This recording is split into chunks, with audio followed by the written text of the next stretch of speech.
unable to hear, but I want to get started. Honor those of you who showed up on time. I think it threw a few of us a little bit because we're so used to getting emails from Gordon and the link came from Zoom. So I'm wondering if a few people have missed it, but hopefully they'll catch on and catch up with us a little later.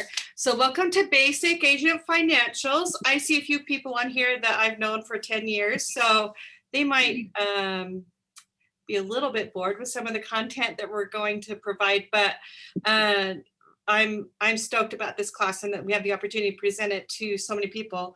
And I'm really happy about the fact about who I have to help me with this. Normally I teach this class once a quarter in my market center, but we asked all of our MCAs and some regional people who aren't even MCAs to step in and each take a section of this, so you don't have to listen to me for 3 hours.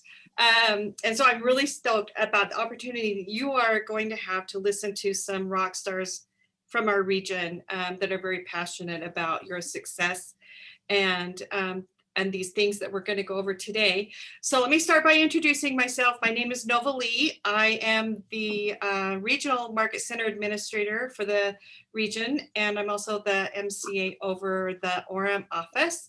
I've been here 13 years. I'm an accountant by trade. I have so I have my day job at KW, and then I have an accounting business outside of the office that I have a bunch of clients. And so my tombstone is probably going to say, your numbers tell a story. What story do your numbers tell you? Know your numbers is something I say all of that on a continual basis. Almost every conversation I have with an agent, I'm like, well, do you know your numbers? What's the story that they're telling? And so I am stoked to be able to present this content to you and hopefully get you a little bit more motivated and excited about knowing financials, because a lot of times that doesn't fall into a nature's an agent's like skill set or passion is not necessarily knowing those things, but I think it's so important. I think before I came to KW, I worked for 4 or 5 businesses in a row that failed, and every one of my children thought I was the kiss of death. Like if I worked there, the business was going under. But they were all small businesses, and what happened was they didn't know their numbers, and they weren't interested in knowing them, and they just thought if there was cash in the bank, then that meant that they had money that they could spend, right? Even though they had a line of credit that had $100,000 on it that they hadn't paid for a year. And so despite my best efforts, they weren't able to take action. And so I'm here to prevent that happening to you, because as a real estate agent, you are a business owner. And so we want to get you trained up in how to act that way and how to handle your finances. Normally when I teach this class, it's usually 3 hours. And for 1 hour, all we're doing is talking about taxes, because that's everyone's seems to be their biggest questions. So what we're going to do is we're going to go through the whole presentation. I'll do a small section on taxes. And at the end, I'll stay on as long as you have questions for me, and we will specifically around taxes or that kind of thing, because I don't want to go really deep right off the bat. But if you have questions at the end, just stay on, and I'll stay on and answer as many of those as I can. And maybe some of my smart friends like Devin and Amy will stay on and help me. All right, so that's a little bit about me. Chris, are you on? I'm here, Nobly. Okay, Chris, tell us a little bit about you. You bet. My name's Chris Bradford. I work out of the Keller Williams Success office, actually out of the Layton branch. Interestingly enough, today is my 2-year anniversary, so happy that I'm here. I love this organization. And my background is actually in business. I spent, gosh, too many years to count, 25-ish, living all over the country, working for major retailers actually in a finance-related area. So I've sort of been all over the place and came to the real estate world a little bit later in life. I'm not an agent, so I'm way too scared to do what you guys bravely do every single day. And so hats off to you.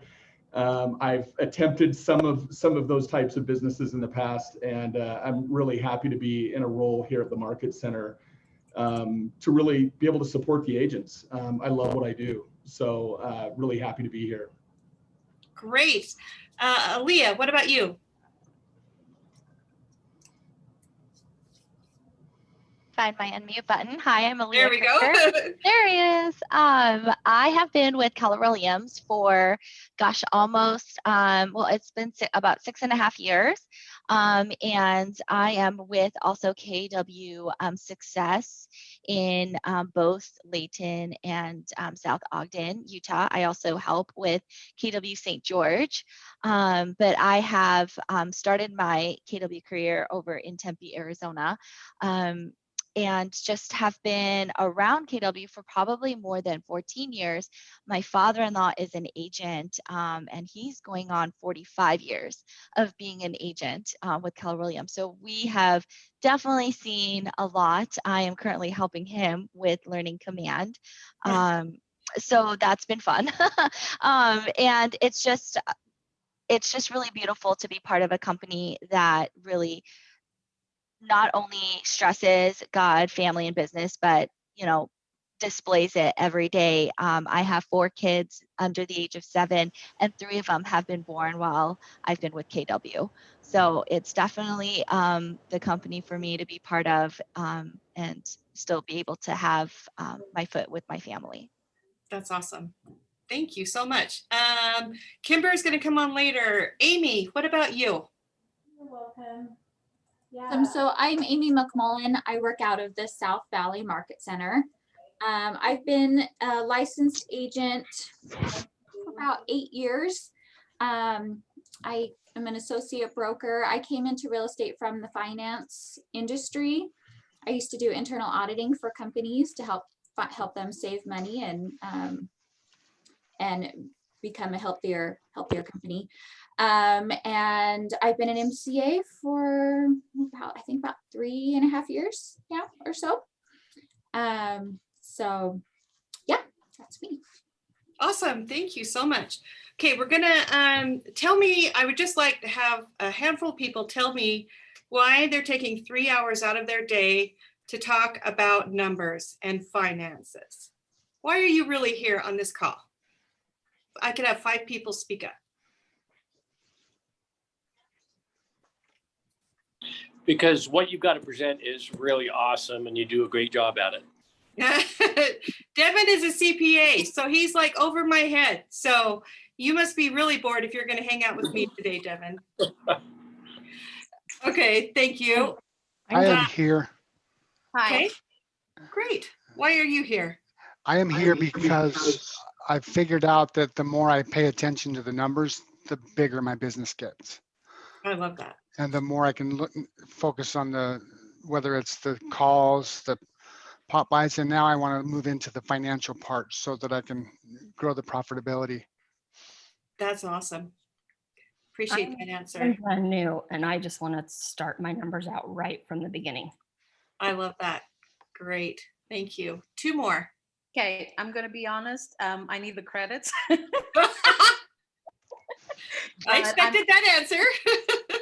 That was good. But anyway, I really need the knowledge. So, yeah. Okay. All right. 1 more. Here because I was really bad at math in school, and so I'm counting on Novalee to make sure I'm doing better. Well, we have calculators, so we're going to help you. And at the end, it's really a big deal to me that you have at least 5 action items that you're going to complete in the next 14 days.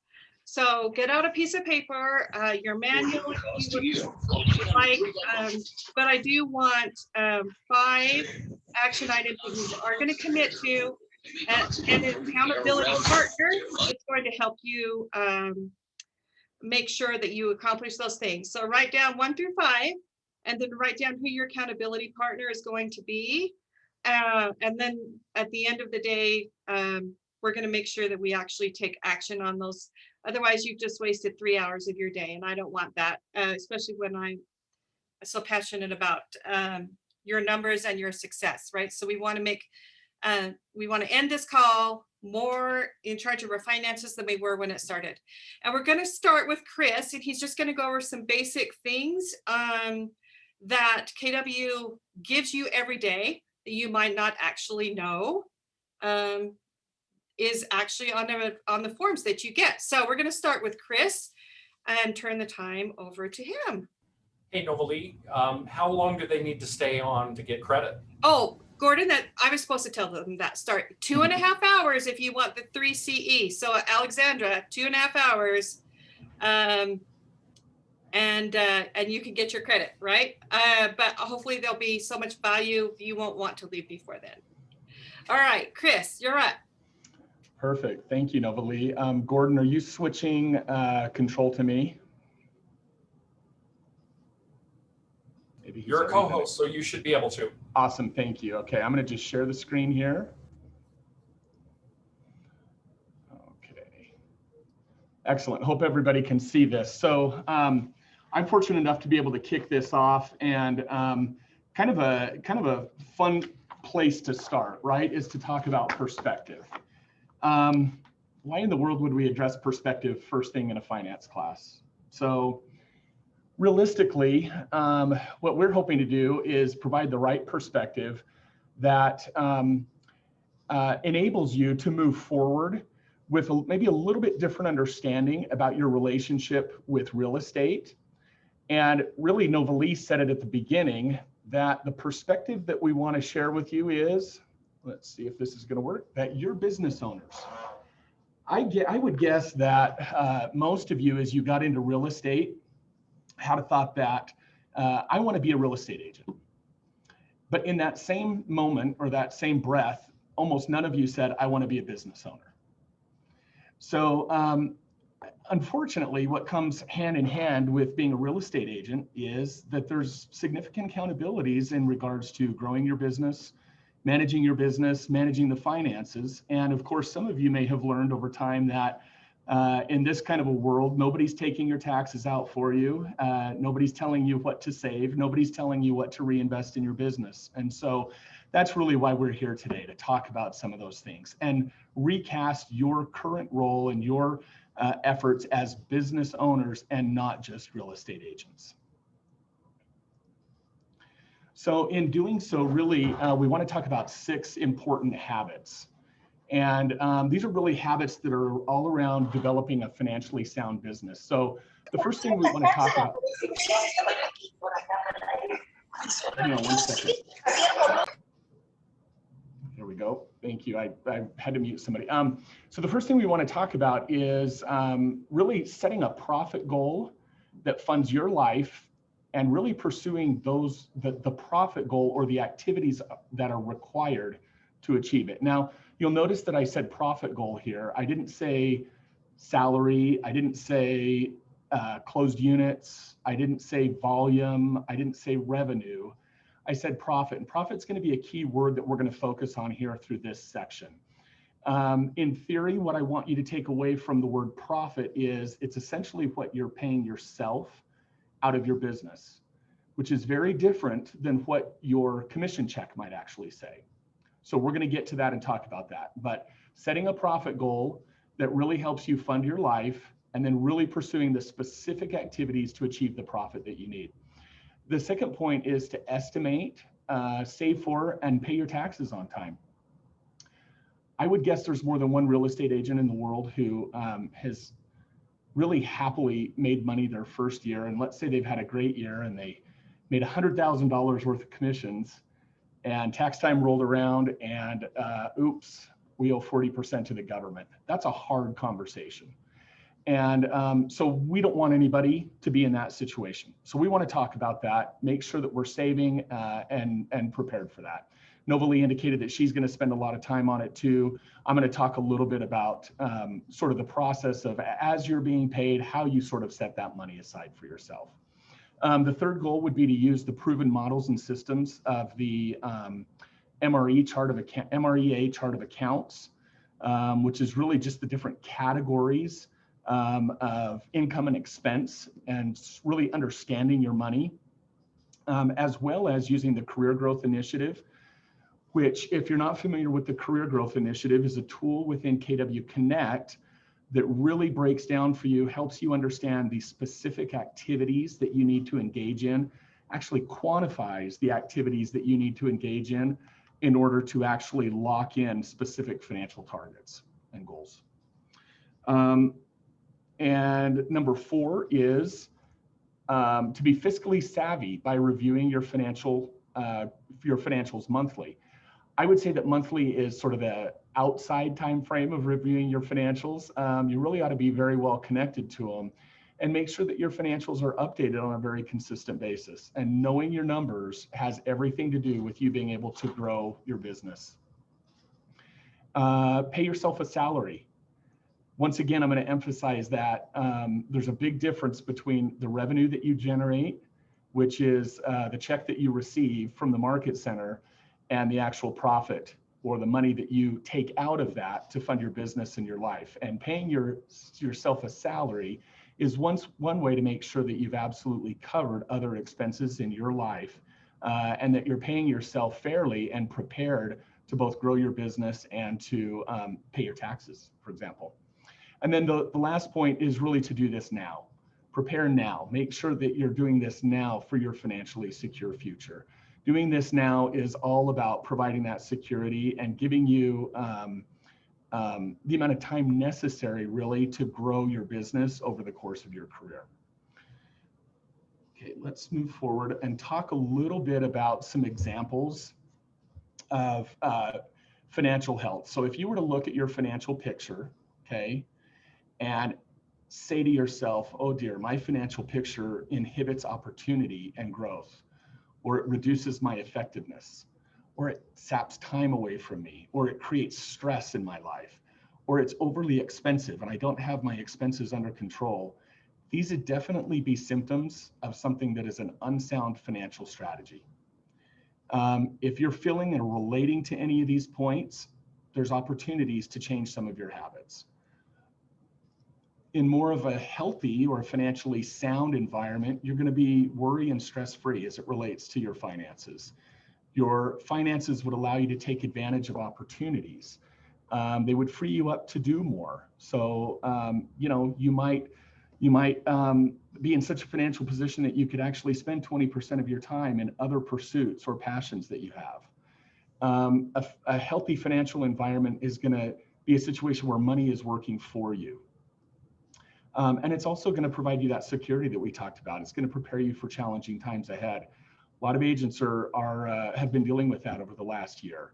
And, this is a tough time to break into the business. So, being in a position where you're ready for the hard times to come is a huge feeling of security and comfort.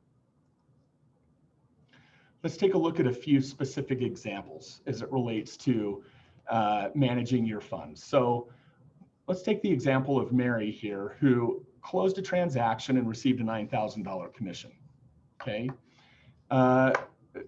Mary's transaction of $9,000 after splits results in a check that comes to her of $5,760. Now, let's see who can relate to this. Here's the check, right? Comes into their personal account, and all of that money is then used to fund your life, okay? Look at the things that we're missing here. We're missing the business savings. We're missing saving for taxes, right?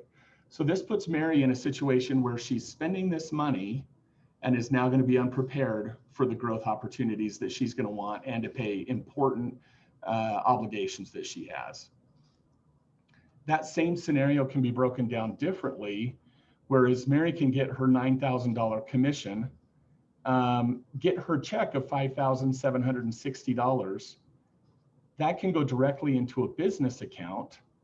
And from her business account, she then splits up her funds and says, I'm going to pay myself a salary of 70% of that commission, which is going to go into my personal account.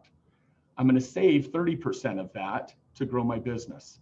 This is money that you're going to lean back on over time to put back into your business for all kinds of business related expenses. And if you remember from the chart that I showed you of a financially sound business, to actually fund the opportunities that you want to grow and the opportunities that come your way. From Mary's personal account, she's going to go ahead and set aside 40% because she knows that's what her taxes are going to cost. She's going to set that aside into a tax savings account. And Mary's going to walk away from this $9,000 commission with $2,419 essentially in her wallet to fund her life. Now, one of the things that happens is a lot of agents will ask themselves when they get that first check is, how do we get from this commission of $9,000 down to a check of $5,760? So I do want to talk about that.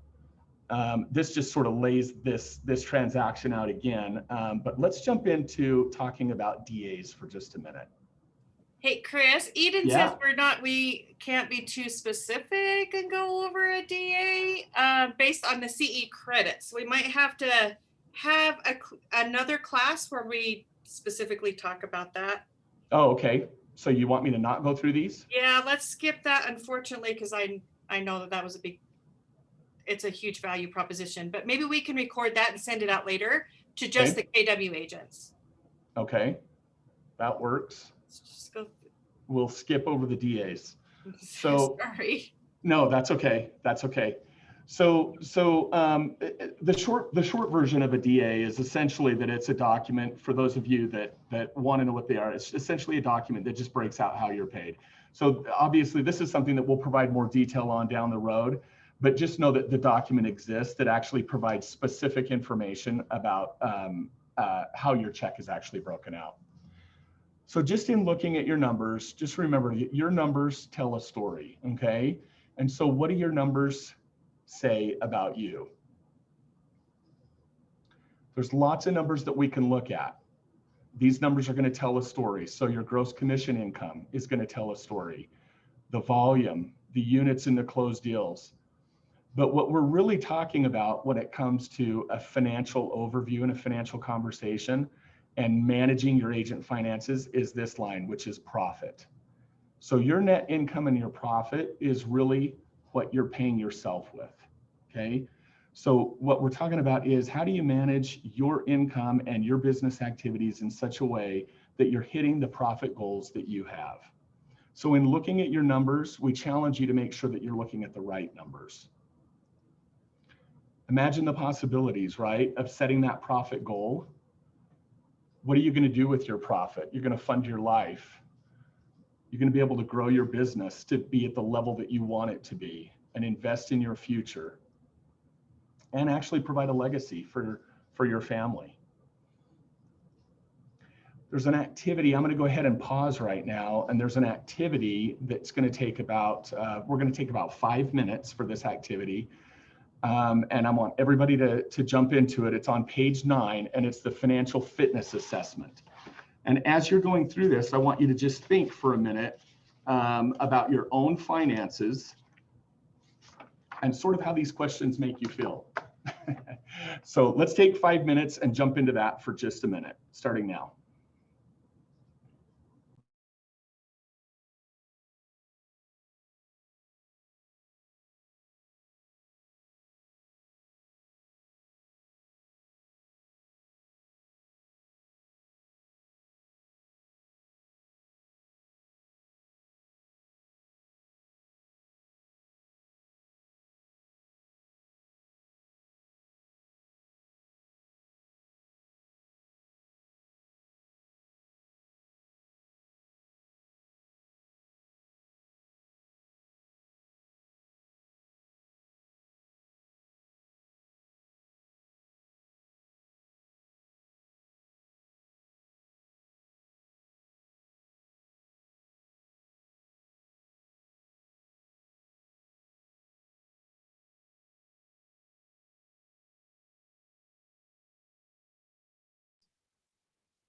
Chris, while they're working on that, number 4 on that gives me like major anxiety. And if I would say of the 4, that one right there is the one that creates the biggest, I would say, heartache, stress, and expenses and tax liability to new agents as they join the business, is that they don't separate their business and their personal checking account. And that right there is probably one of the very first things that should be done. And we'll talk about that a little later. So if you are saying no to number 4, then pay really close attention when I go over setting up your entity and that kind of thing, because that could really come back to haunt you if you don't get that done. Can I ask a really stupid question? There are no stupid questions. Go ahead. Where is the packet? I am looking and I don't see it. Gordon emailed it this morning. Perfect. That could be my fault because I didn't get it until today. Let me look in my thing really quick. Sorry. I No emailed it to you when you registered late, Steph. Okay. Oh, maybe right there. Okay. I love you. Thank you. Maybe advanced. Do you have the next slide that has the actual assessment on it, Chris? So if I someone don't. doesn't have their packet. Yeah, there's actually not a slide with the They assessment didn't put on one it. in, which I thought was really odd. But number 4 said, have separate your business and personal checking accounts and credit cards. So that was the one that I was talking about being absolutely critical. And if you don't have it, we can resend the manual to you. And I would encourage you to do that assessment when you have time. And basically that would be a to-do list to get yourself financially set as a business owner. Great. Chris? So let's jump back into this for just a minute. Hang on one second. I'm gonna unshare.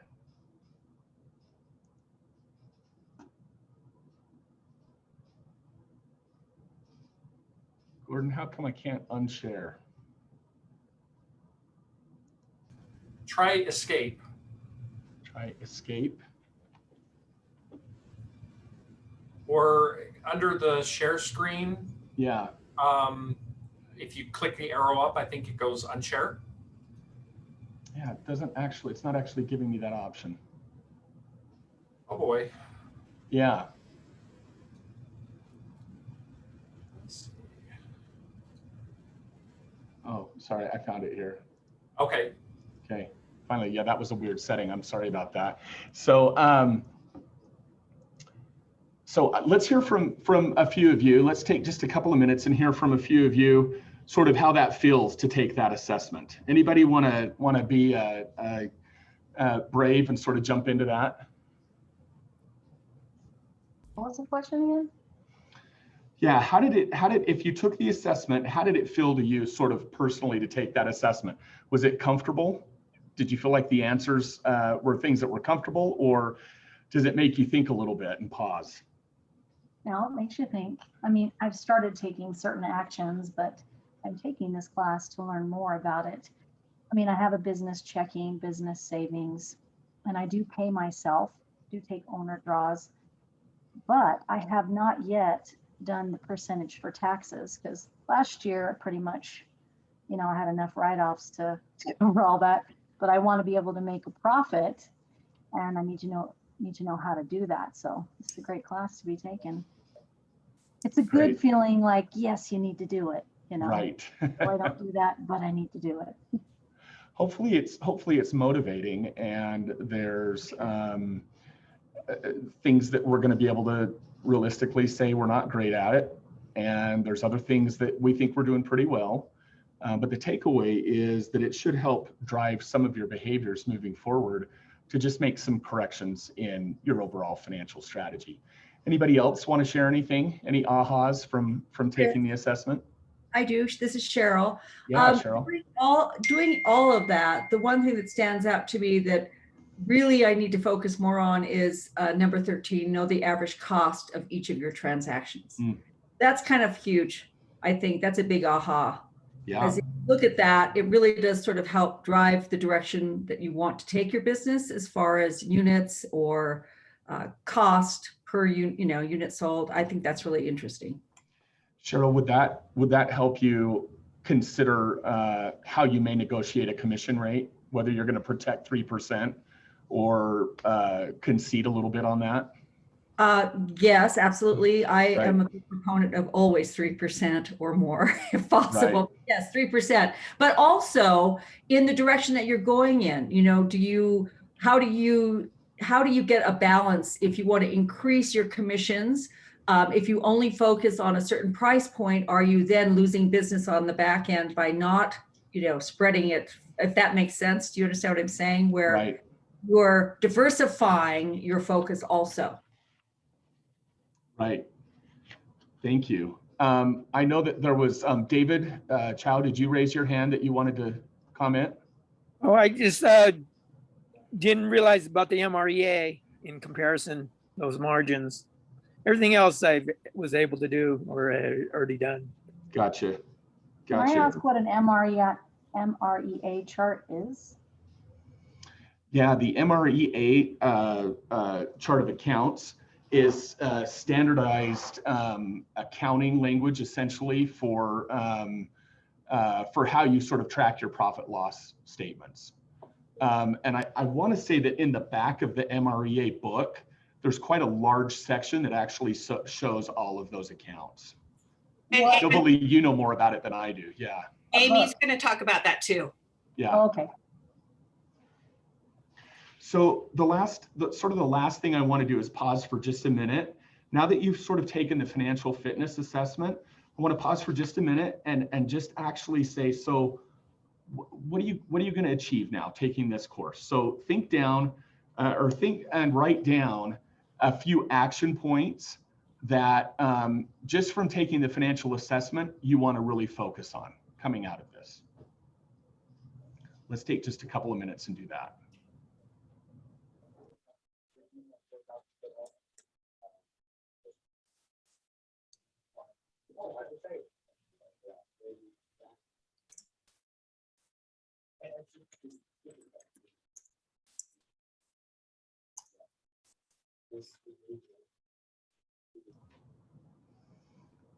I just got a note from Diane saying you can't hear me. Can you hear me now, Diane?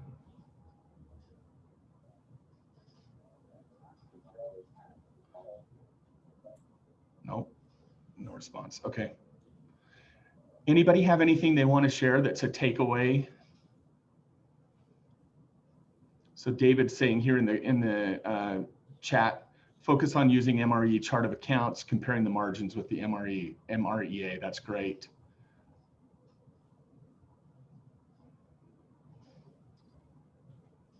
What is the MREA book? Is that different than this packet?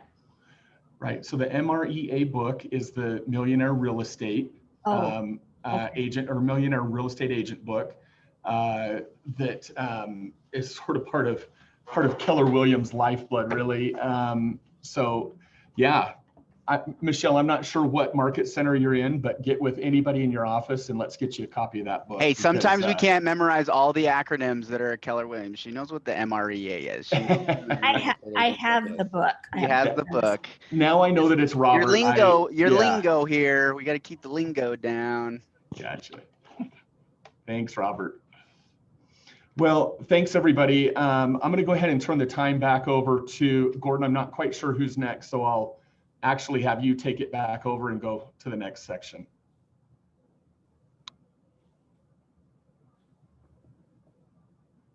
I think it's me. I'm just trying to find where, because I know where I am in my book, where the students are in their manual, so that I can reference the same exact thing.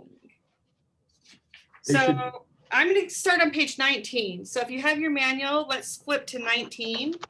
And let's talk about strengthening your business and who can get on who you can have on your team to be successful and learning your numbers. Because like we talked about earlier, you're now a business owner, right? The number one reason small businesses fail is they don't track their numbers, they don't understand them, and they don't take action based on their numbers. So we're going to prevent that from happening with you by teaching you how important it is to track your numbers and by surrounding yourself by a team of people who can help you.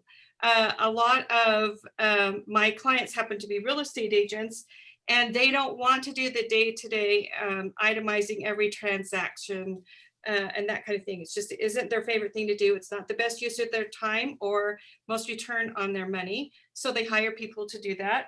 So let's talk about some people that you could add to your life that can help you as you become a better business owner and kind of understand your finances. So I just want this to present. And because I've shared it, I don't know how to do that. This is the slide I want. We'll just cheat. All right. So your financial team. So these are people, whether you are brand new to this business or you have a 7th level team, that you should probably either have these people on your team or know someone who you're going to eventually put into this role. So let's talk about what each of these people do, and maybe a little bit on their costs or what their strengths are. So the first one is a bookkeeper, or an accountant. So when we talk about paying yourself a salary, we mean an actual W-2 salary. And I'm going to teach you later on when we talk about taxes, the importance of doing that. But if you mess up payroll taxes and do those incorrectly, like, you can go to jail. So I tell all of my clients and agents, do not process payroll yourself. Go hire a professional. If you should be able to hire someone that's going to do payroll alone for you for about $30 a month. For a bookkeeper, you're going to pay between $25 and $35 an hour. And then you get to decide how much of the accounting they're going to do for you and how much you're going to do for yourself. If you're just starting, you don't need an accountant and a bookkeeper. You need an Excel spreadsheet, right? Start there. I can send you a basic one. You just take all of your download your bank statement into Excel each month. You itemize what your expenses are and then total those up and just start with that. That's basic. That is a win. Just start with that.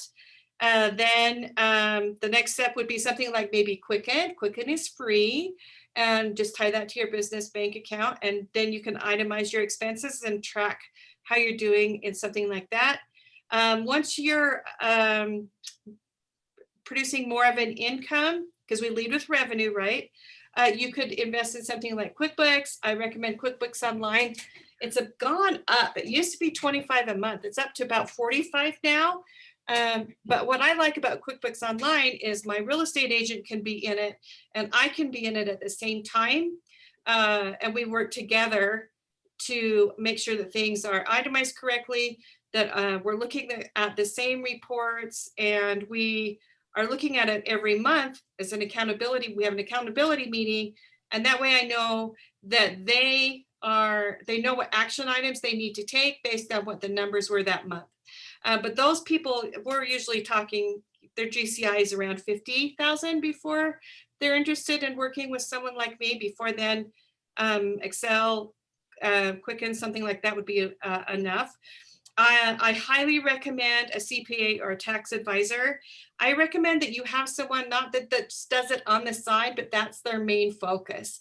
The tax laws, like, they would fill my office. If you put them all in writing and put them in a book, it would fill my office. And they change all the time. And someone that is not devoted to studying and learning about what the changes are they're not going to be able to stay up with it and be able to give you the best advice possible. So it's so worth hiring the right person in that role. They said you should have a good relationship with a banker, so someone that knows your name and can help advise you when it comes to some financial, like how you should structure your accounts, that kind of thing. An attorney, an insurance agent, a financial planner, and a coach. And those all do very, very different things. I can't remember if there's a slide on insurance or not. I think that there is, but I highly recommend that you develop a relationship with a really good insurance agent. I think agents tend to think, well, I have E&O insurance provided through my business or through my market center, so I don't need any insurance. Well, you are a business owner and you have an entity, and there are things that are not covered by E&O insurance. And so I recommend you go out and get a commercial liability policy. Mine is $500 a year. It's not expensive, but it just protects me from things that might be not covered by E&O insurance, or I don't know, we live in a litigious society. I would rather be overly protected than underprotected. So I highly recommend you get a business policy. Financial planner. I wish someone would have taught me this 30 years ago, because by the time we actually went and met with a financial planner, we were 10, 15 years from my husband retiring.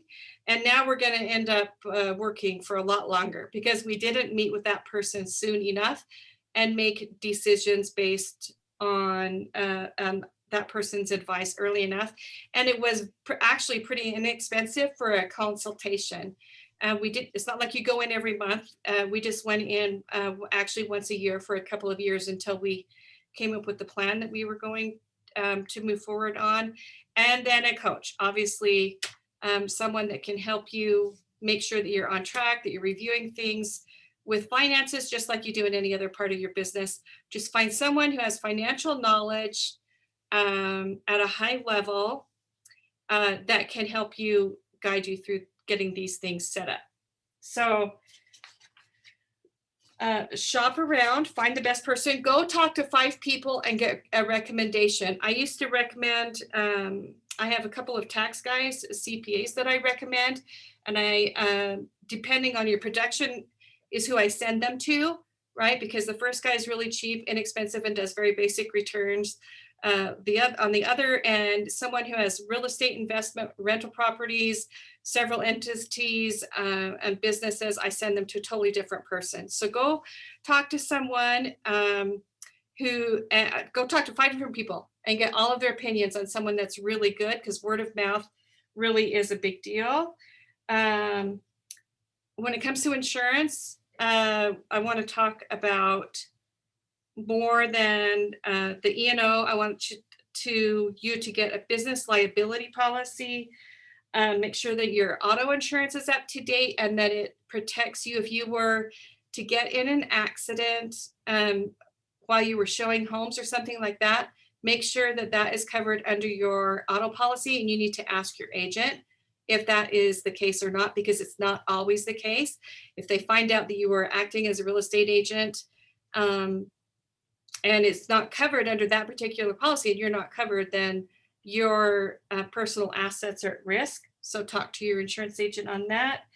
Health and disability insurance, life insurance, and workers' comp insurance if you have employees. So those are all different kinds of insurances that I recommend. And also I've listened to Johnny's wealth building class many times. He talks about this guy that was on a golf course and he hit a ball and it hit a gentleman in the head, and he had to be life flighted from the golf course. And the cost of that flight alone were hundreds of thousands of dollars, and they were going after him as an individual. He had a really good homeowner's policy, and for some reason it kicked in and it was able to pay the medical bills and the life flight expenses for that gentleman, or he could have lost his home, and it would have been a huge, devastating financial event for his family. But because he was covered and had really good insurance, he was able to get out of that. If you have rental properties, I highly recommend something called a balloon policy, umbrella policy. It's an umbrella policy, and that way the coverage is higher than your insurance coverage is on just each rental property. And so, and that was I just put this into place on my rental properties, and it was like $200 a year, very cheap, but it bumped the coverage from like 200,000 or 500,000 up to 2 million. So highly encourage you, if you have rental properties, to look into that and just protect yourself. So if we go to this one right here, let's move talking to what kind of accounts you get. It's interesting to me that they put that ahead of the taxes and the entity setup. But like we talked about earlier, always have a separate business account from your personal checking account. You definitely need a business savings account and a business credit card or debit card Here's the difference between the two. A credit card, if you have fraud charges, it's so much easier to get your money back and to get that issue fixed if you have a credit card versus a debit card. But if you aren't really good and diligent about paying your credit cards off each month, then just make do with a debit card and just don't put that temptation out there, because again, lead with revenue. We don't want you to carry a balance on that credit card. And an account for tax savings. We'll talk about how much should go in there. Chris showed that slide, and it's in this manual twice that you should save 40% for your taxes. And now this is Nova Lee, not Gary Keller, not whoever. No, my opinion, personal, take it for what it's worth, is you should never have to save 40% for taxes, or you're not doing a good enough job in tax planning. So we'll talk about that when we get to the tax section. But let's talk about setting up your business entity. So there are 4 entities that you can that are common: a sole proprietorship, a partnership, an LLC, and a corporation. So a sole proprietor means it's just flat out you. It's your social security number. It's not, you don't have a separate number from the IRS, tax ID number. It's just you, your social security number. I don't recommend that. If something happens, you are not protected from a lawsuit. Your assets are not protected. It's risky. You can't have your separate checking accounts. So you're going to commingle your business income that you made, your commissions, with your other things. And that means you are going to overpay at tax time, because there's no way you're going to remember which of those expenses are related to your business. It's just impossible to track all that. So I'm going to strongly say, let's not do the sole proprietorship. The other one is a partnership. If you want to go into partnership with someone, that would work. LLC, this is how I tell everyone, I recommend that they start. Now, again, this is nobody's opinion. You're going to go talk to your tax professional, but I recommend everyone start as an LLC until you earn up to about $30,000 GCI. An LLC is enough. You have a separate tax ID number. It does roll up to your personal tax return, but you're able to keep your business and personal expenses separate. It's, I set them up. I think it costs about $75 to set up an LLC. You can probably do it yourself at the state website. You might have a couple of questions. Go talk to your MCA or tax advisor. An attorney can set it up, but they're going to charge you $300 or $400. It's cheaper to do it yourself. Get some help if you need it. Maybe someone who's set one up before. Set it up as an LLC. You're earning $30,000 to $40,000. You're going to be okay. Later on, you need to do it within 75 days, or you have to file a separate letter. But it's really, you can file a one-page document with the IRS that says, hey, I'm an LLC, but for tax purposes, IRS, I want you to consider me an S Corp. Okay, so that is an actual separate tax return. There are huge tax benefits for being an S Corp. You could pay yourself a salary and get that benefit. So anyone over $30,000 or $40,000, I encourage them to be the entity that they use as an S Corp. There are requirements for an S Corp. It's not like you set it up and forget it. You have to have an annual meeting every year. You have to have minutes of the meeting. You have to file a separate tax return. Now, those tax returns are actually due March 15th, not April 15th, like everyone else. But my daughter and I are a partnership. We're an LLC in my accounting business, and we have filed to process our taxes as an S Corp. So our board meeting, annual board meeting that we have every year, we happen to have in Los Angeles at the same time. We are down there for a trip to Disneyland. That way, that trip is tax deductible for me, not the entrance fee to Disneyland, but for me, and my husband is on an advisor for my business, and my other daughter works for me. All of the expenses related to those people are tax deductible now to fly out to California and back.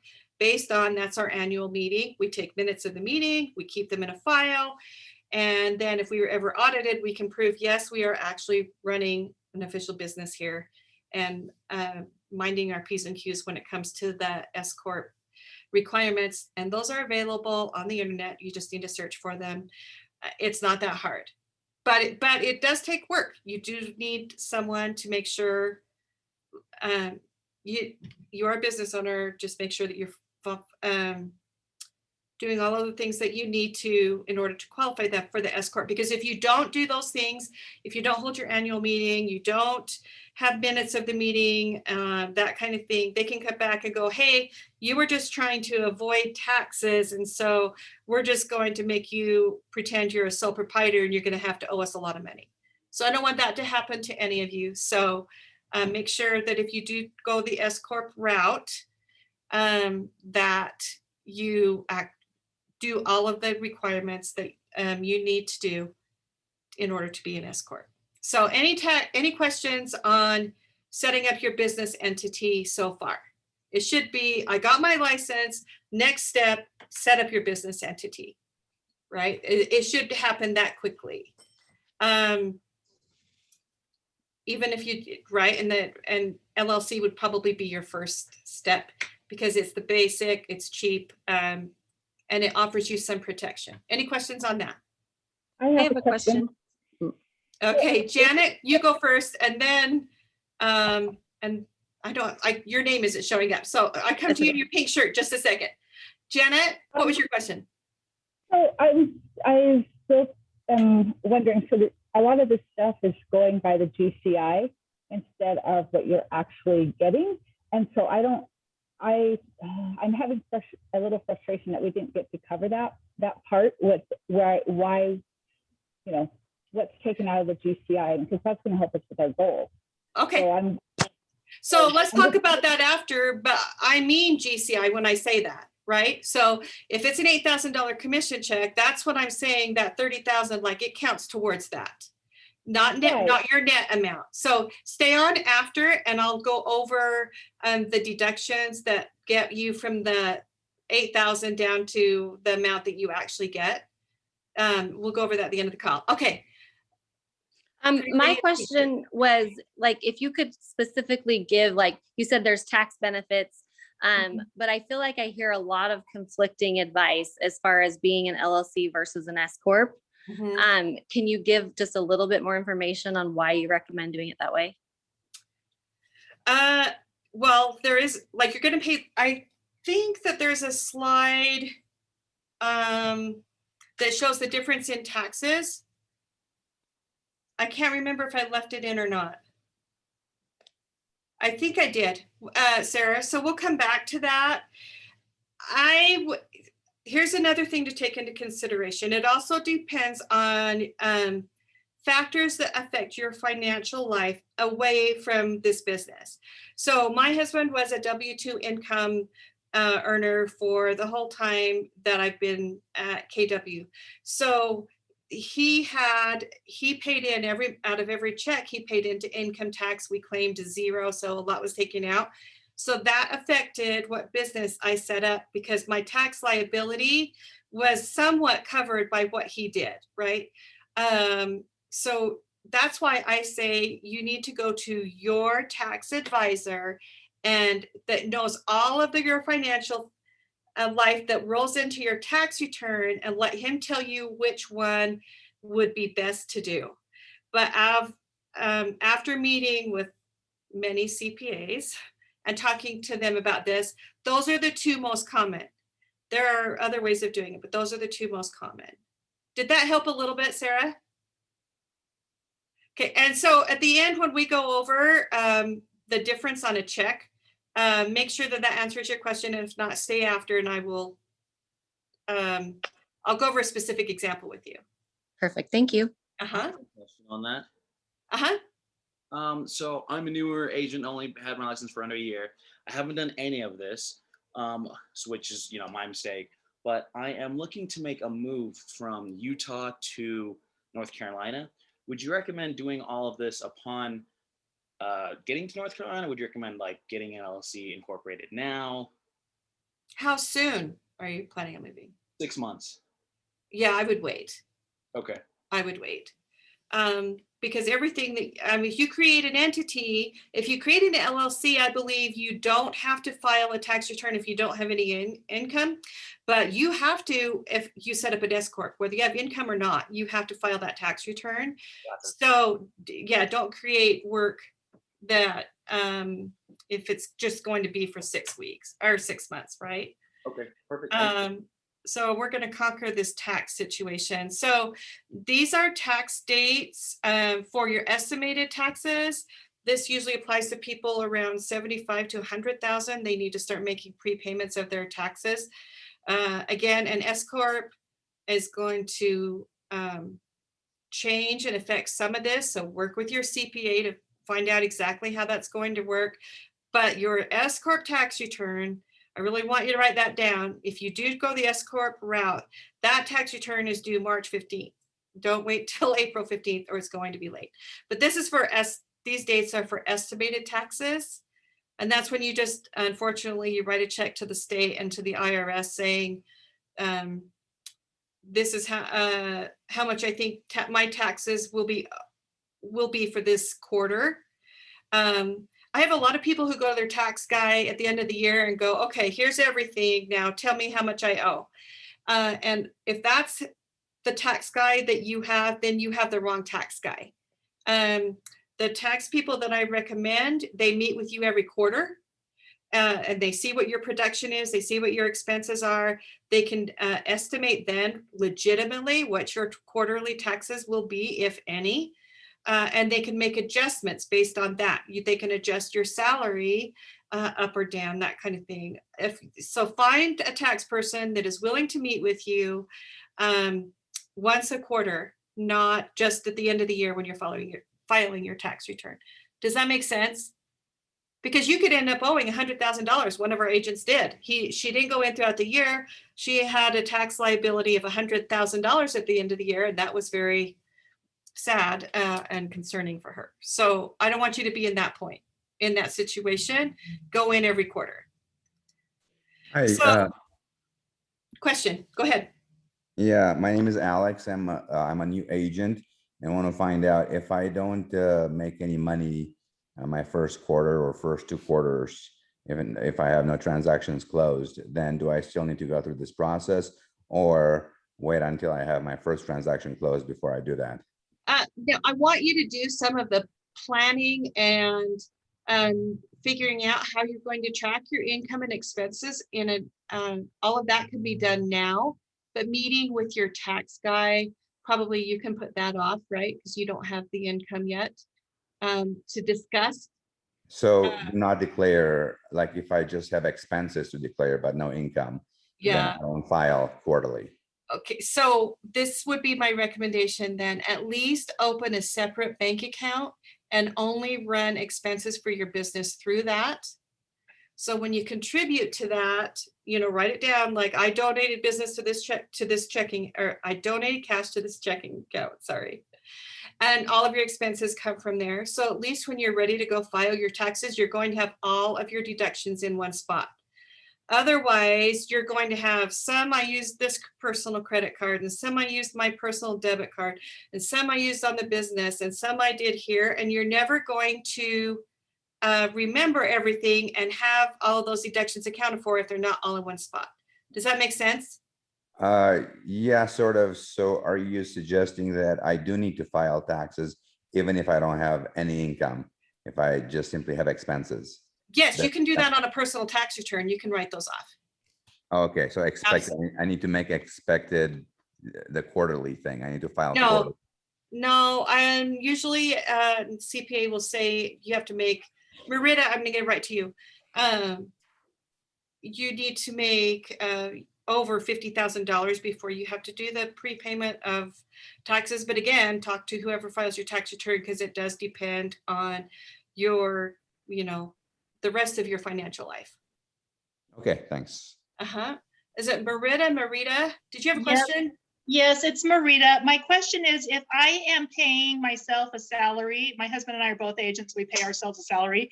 Do I still need to do estimated taxes quarterly? So that would be up to your CPA, depending on how much he has of your wages, of your income going to your wages, right? Gotcha. So Gotcha. he may have you just take all of it that way. I think I have a slide in here that says maybe that's not the best way to do it. Do you have an S Corp or an LLC? We're an LLC taxed as an S Corp. Yes, okay. So maybe take, I have an awesome manual that I just, because I do a lot of research on taxes from a gentleman who talks about the tax benefits of an S Corp. We talked about lowering your wages and taking a little bit less of a wage because you have to pay self-employment on that money or unemployment on that money, right, when it's payroll. And if you take a little bit less, you're just doing income tax on that, right? So I think that there's a slide in there on that. If not, stay after and I will send you this book I downloaded. It's a pamphlet, Awesome. It's not a book. Thank you so much. That's awesome.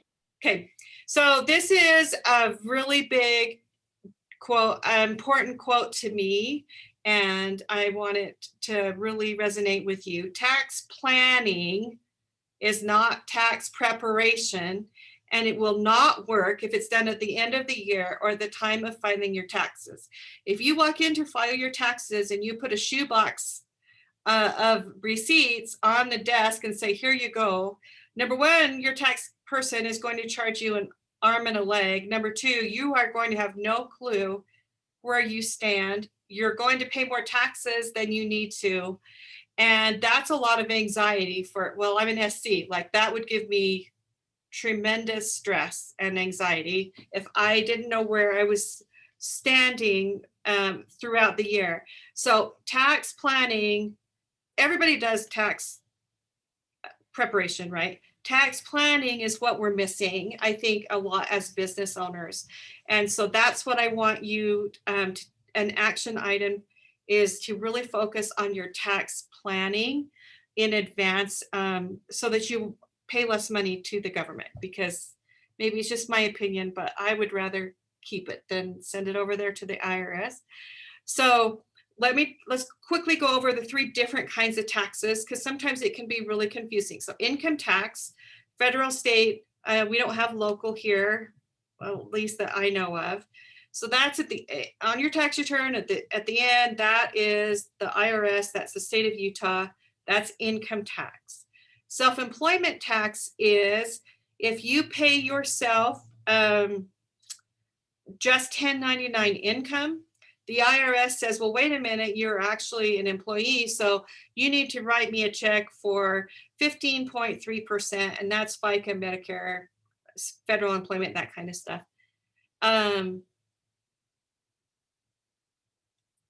Yeah, so they call it self-employment tax. It's 15.3. It's exactly the same as employment tax, which is 15.3.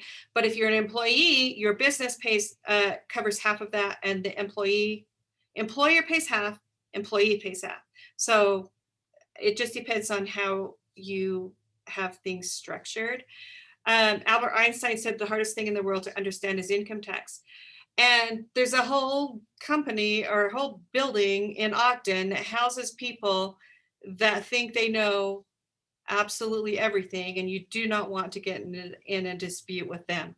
So find someone smart who can help you with your taxes, because you don't want to have to read and study and learn all that yourself. Although I do spend a lot of time reading and researching and learning new things. One of the things I learned last night while studying, I'm not sure if I'm going to show, I'm not going to say it in the main class, but if you stay after, I'll say it, because it's not even tax deduction I heard of, but it would be huge for me. So if you want to stay after, I'll tell you something I learned last night. So this is, again, Novelie's opinion. So if Jim's profit goal, that's his GCI goal, is 140,000, he's going to pay himself 11,667. He's going to save 40% for taxes, 4,667, left for personal expenses, 7,000. So basically he's saying his take home from his business is $140,000. If he owes 40% in taxes, he did a horrible job of tax planning. That's my opinion, but we can do better. We can do better. So what is the difference between a deduction and a tax credit?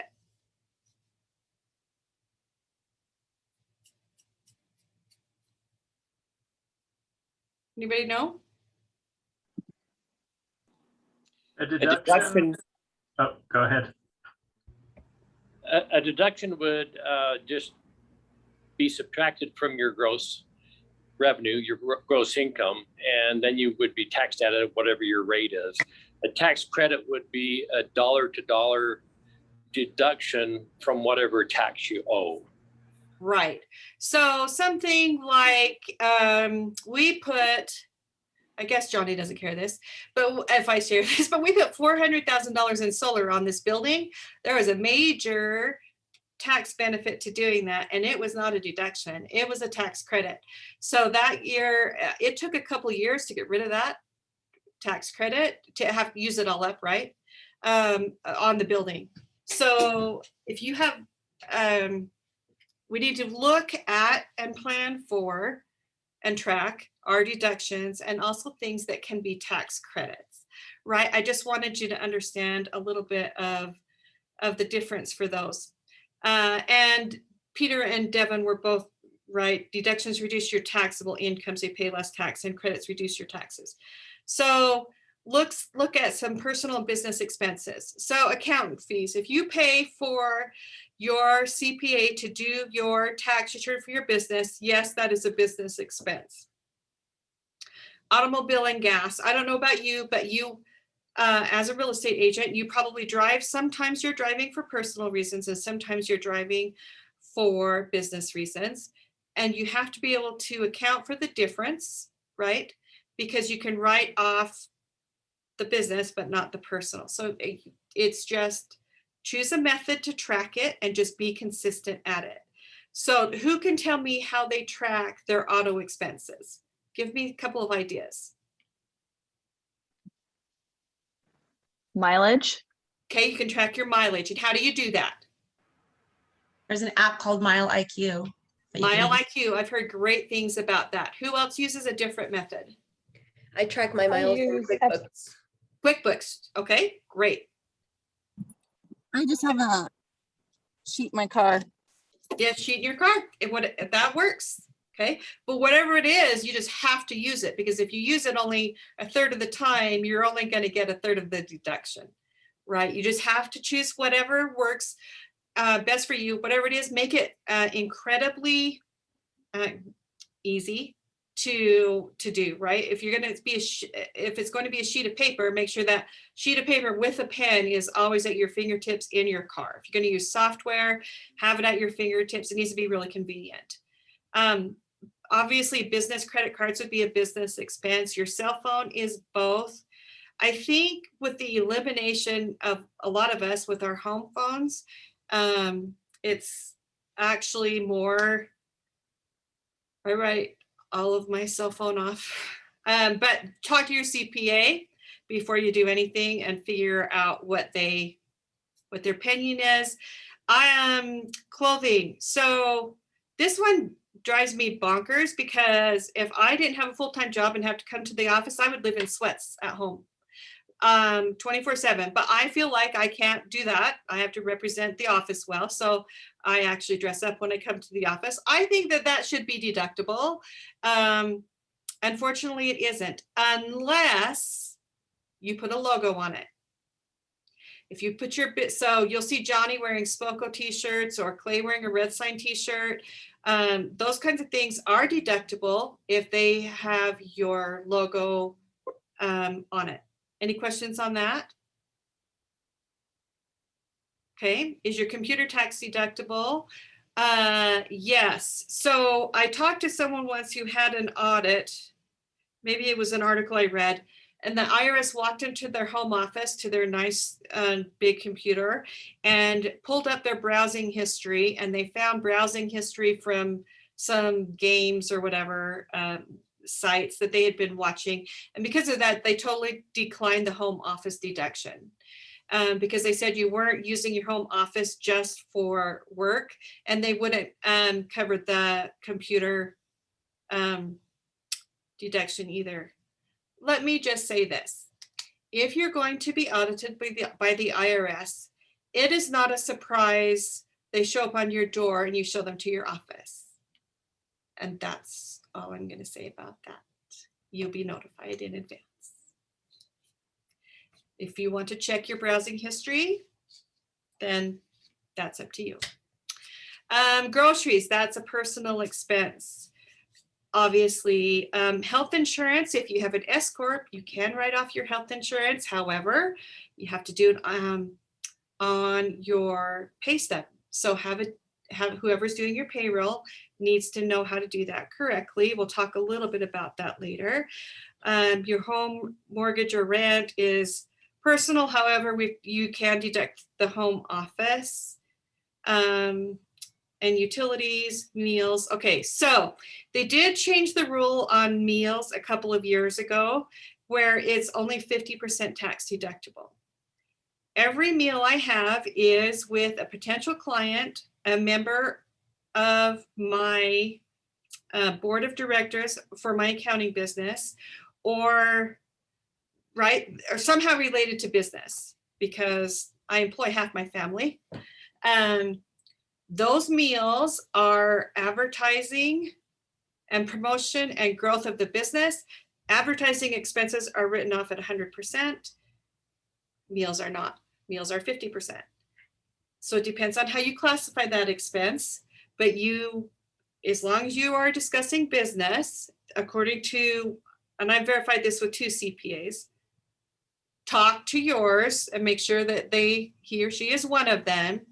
They said if you classify as an advertising instead of a meal, it is tax deductible. Again, it all depends on your tax person. But all of my meals are classified as advertising. Membership in a professional organization. So, and that's absolutely a business expense and it is tax deductible. So always remember, especially with new agents, they tend to forget they've already paid the MLS and board dues before they have their business entity set up. All of those things are tax deductible. So UCAR, the MLS, if you get any certifications, I'm trying to think of a professional organization. WCR, Women's Council of Realtors. If you pay an annual subscription to be a part of that, that would be tax deductible. Does that make sense? Okay. Membership to a gym, personal expense, movies and theater. They really are cracking down on that kind of thing. And I thought it was 50%, but this is saying it's personal, which would not be tax deductible. Travel to a convention, it's definitely tax deductible. I did hear someone close to us that got audited and they disregarded all of his meals because he had written off his meals and the IRS told him that he couldn't do that, but he could write off his travel. A vacation is personal, okay? And then I'm going to go back to what I said. If you happen to be an S Corp and you hold your board of directors meeting out of state, that travel is tax deductible. Because you are going to that board meeting. You just need to track the heck out of whatever it is that you decide to do and make it official.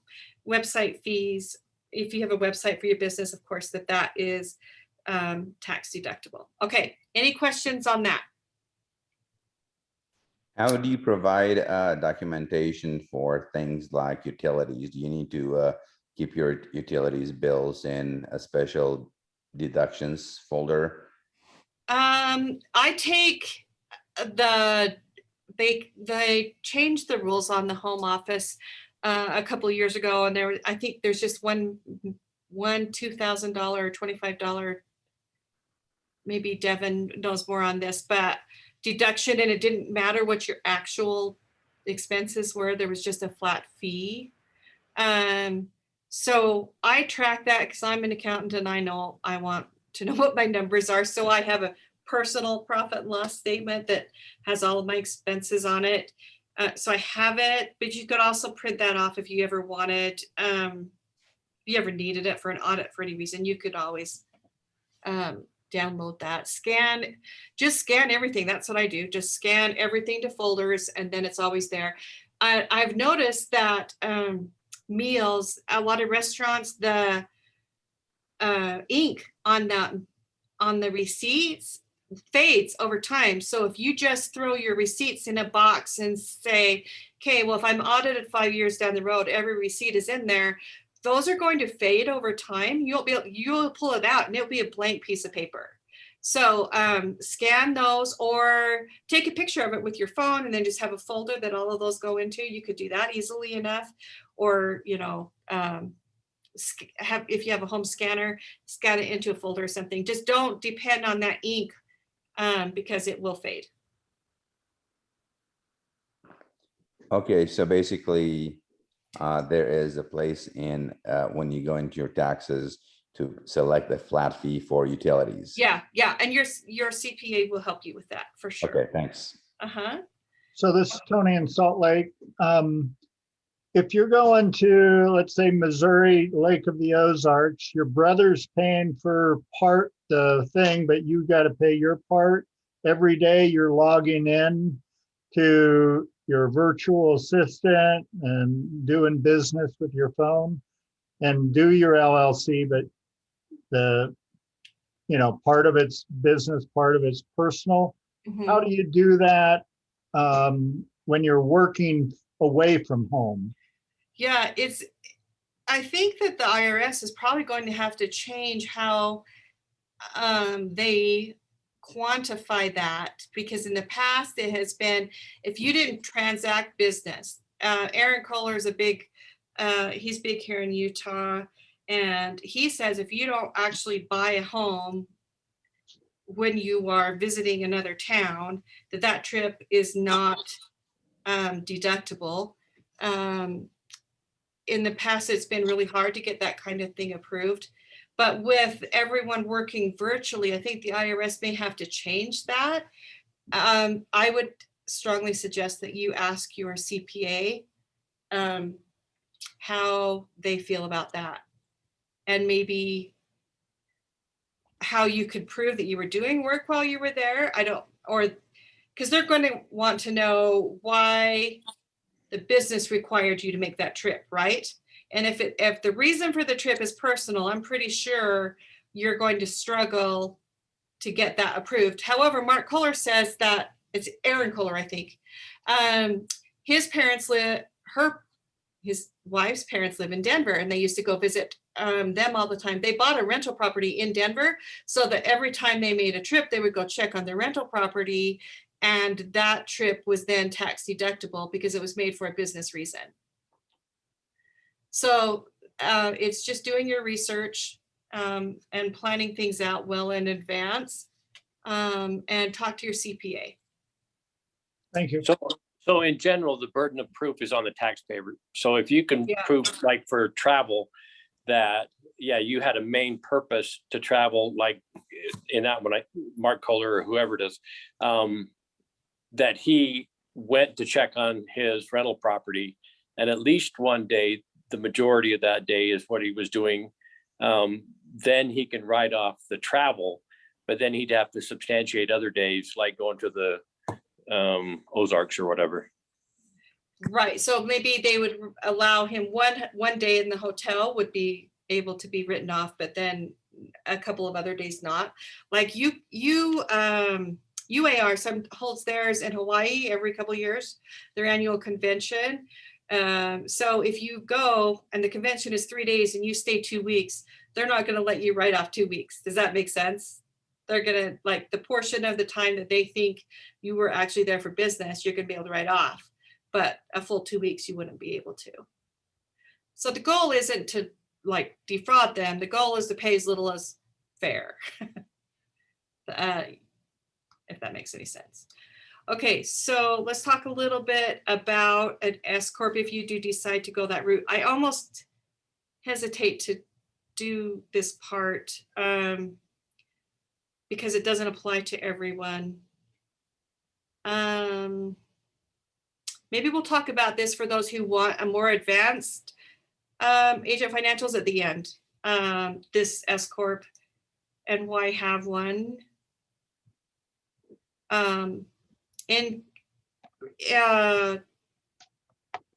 Was it Annette? she was asking about this question. But I think I asked her to stay after. So I think we should skip this, and we'll, for those who want a more advanced tax explanation and the value of an S Corp and stuff, stay after, and I'll go over these slides then. But I don't want to take time away from some of the other things that we're going to go over that are really important. And that is kind of digging in a little bit deeper. So before I turn things over to Kimber, I hope she's on. Any questions so far on what we covered? Did I just confuse you or answer some questions that you may have had? Kimber, are you on? I am. Okay, I'm going to stop sharing and turn it over to her. There she is. Hello, guys. Okay, did you already do like introductions at the beginning or? Yes, so you need to introduce yourself. Okay, awesome. So my name is Kimber Walton. I am out of the KW South Valley office. I'm also recently started working with our KW Utah Realtors office in Sandy.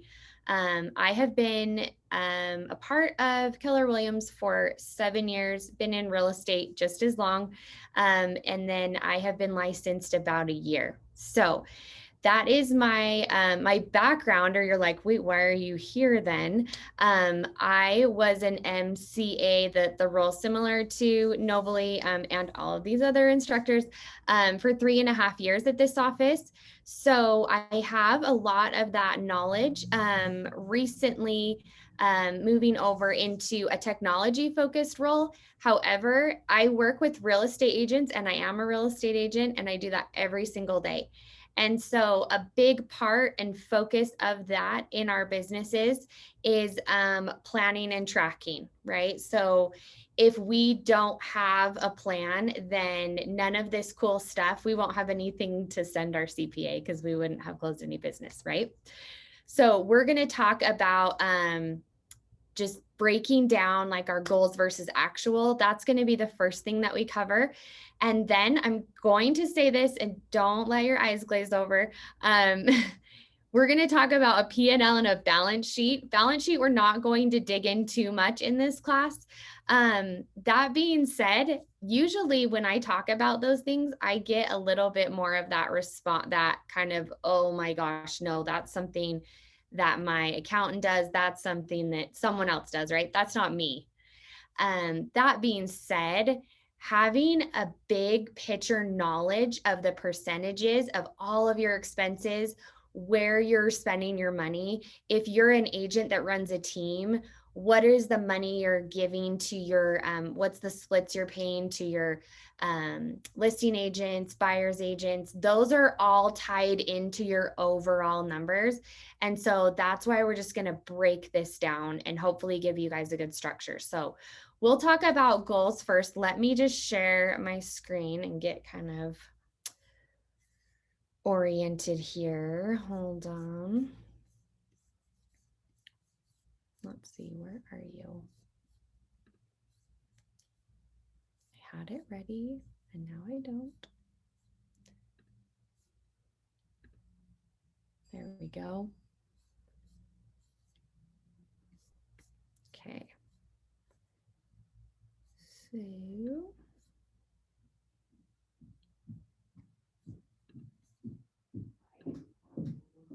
okay, here we are. I'm gonna go to full screen.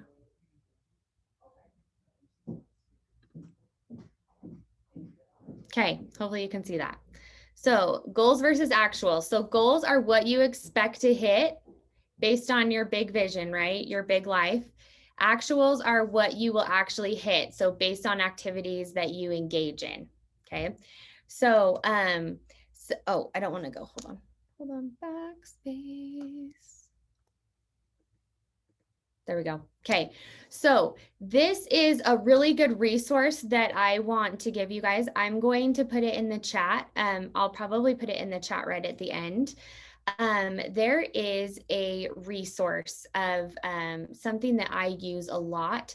And you may have heard of this book. The One Thing book is a really good book that just dives into overall picking the one thing you can do, such that by doing it, everything else becomes easier or unnecessary, right? So that's the baseline, the fundamentals of that book. However, that book has become not just a book, it's more of an ideal. So if you go to and then the number one thing.com, I'm going to link this, but if you want to pull that up, you can as well. There is a resource section. It's called Free Stuff. I use the 411 that is in there, and a 411 is really just a really great framework for setting your goals and laying it out on what I need to do on a weekly basis, or even down to daily, but daily, weekly, monthly, and then overall that ties up into the year. So let me go and actually just put the my laptop, if you guys can just forgive me, my laptop is a little bit annoying right now as far as how it shows. So I'm going to close this out. All those tabs open make me think of what's going on in my brain sometimes. Oh, girl. Yep. Mm-hmm. You're just seeing my Chrome screen, right? Or are you seeing this Zoom thing? It looks like Robert's. So you can see goals versus actual, right? Yeah, it's just on your. Oh, okay. Okay, here we go. Okay. Yeah, I was like, let's talk about Robert for a second. Just kidding. I just have to share my whole desktop so then I don't have to do this. You can just see, just be a part of all of the mess that is Kimber's screen right here. Okay. So it's theonething.com. And then you go over to this free stuff. And then down here, I apologize, it uses a swear. Just kidding. The Kick-Ass Guide to Accountability. I download that. That's a body part, not a swear. Oh, okay. There you go. There you go. That has nothing to do with what we're talking about, but I mean, it does, but I would download that. I'm just going to point that out really quick. But what you're looking at is this 411 document. So I'm just going to go click download on that. And then it's just going to ask you for your information, your name, your email, and then it will pull it up. So nothing crazy fancy. It's just a way that you can break down your goals. So we're talking more about the number side of goals and how this ties in, but I want you to have a framework for what that is. So I am going to show you personally how I set goals. This is a system that you may or may not have access to, right? It doesn't matter what system it is. You can do this in an Excel spreadsheet. And honestly, most people do. So we're going to start, when we talk about our goals, we're going to start with what do we want to make, right? This is a conversation we have a lot as agents. And I'll just tell you, we're totally vulnerability right here. As a newer agent, I just throw out, okay, 100 grand. That sounds good, right? That sounds doable. The average sales price is high. Well, did I say that I wanted to make 100 grand? Did I want to earn 100 grand? Or did I want 100 grand in the bank after all the bills were paid, right? Those are two different things, no? Is this in command or is this? Yeah, so I'm just using the system so my CRM, which is KW Command, but I want to stress that in case there are agents here that aren't with KW, this is a system that you can go plug in. You can go plug these in an Excel spreadsheet, okay? But yes, to answer your question. So I have an annual profit goal, and my profit goal is $100,000.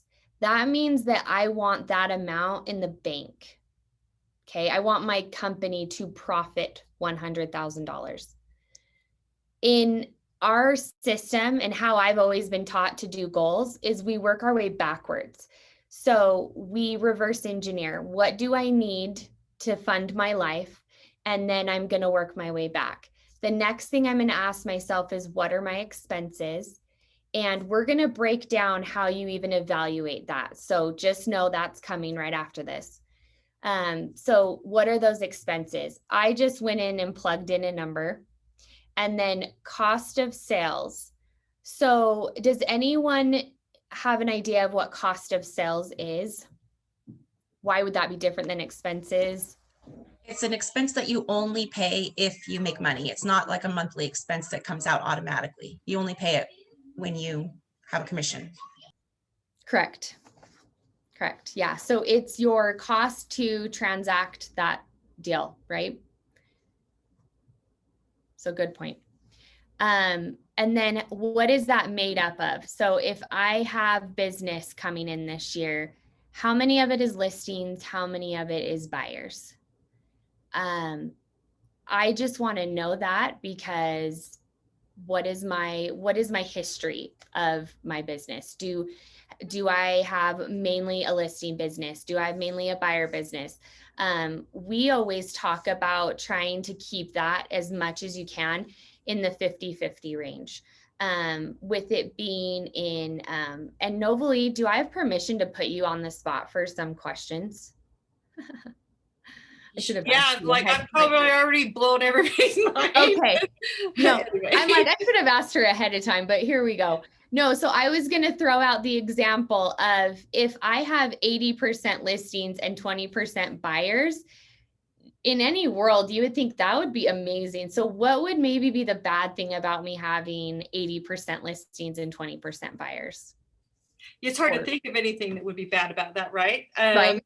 Because listings are so hard to come by, and listings Or vice need more versa. buyers. Like, why do we want it to be closer to even? So listings, for every listing that you have, is supposed to lead to 2 buyers. So that's why we really encourage the listings.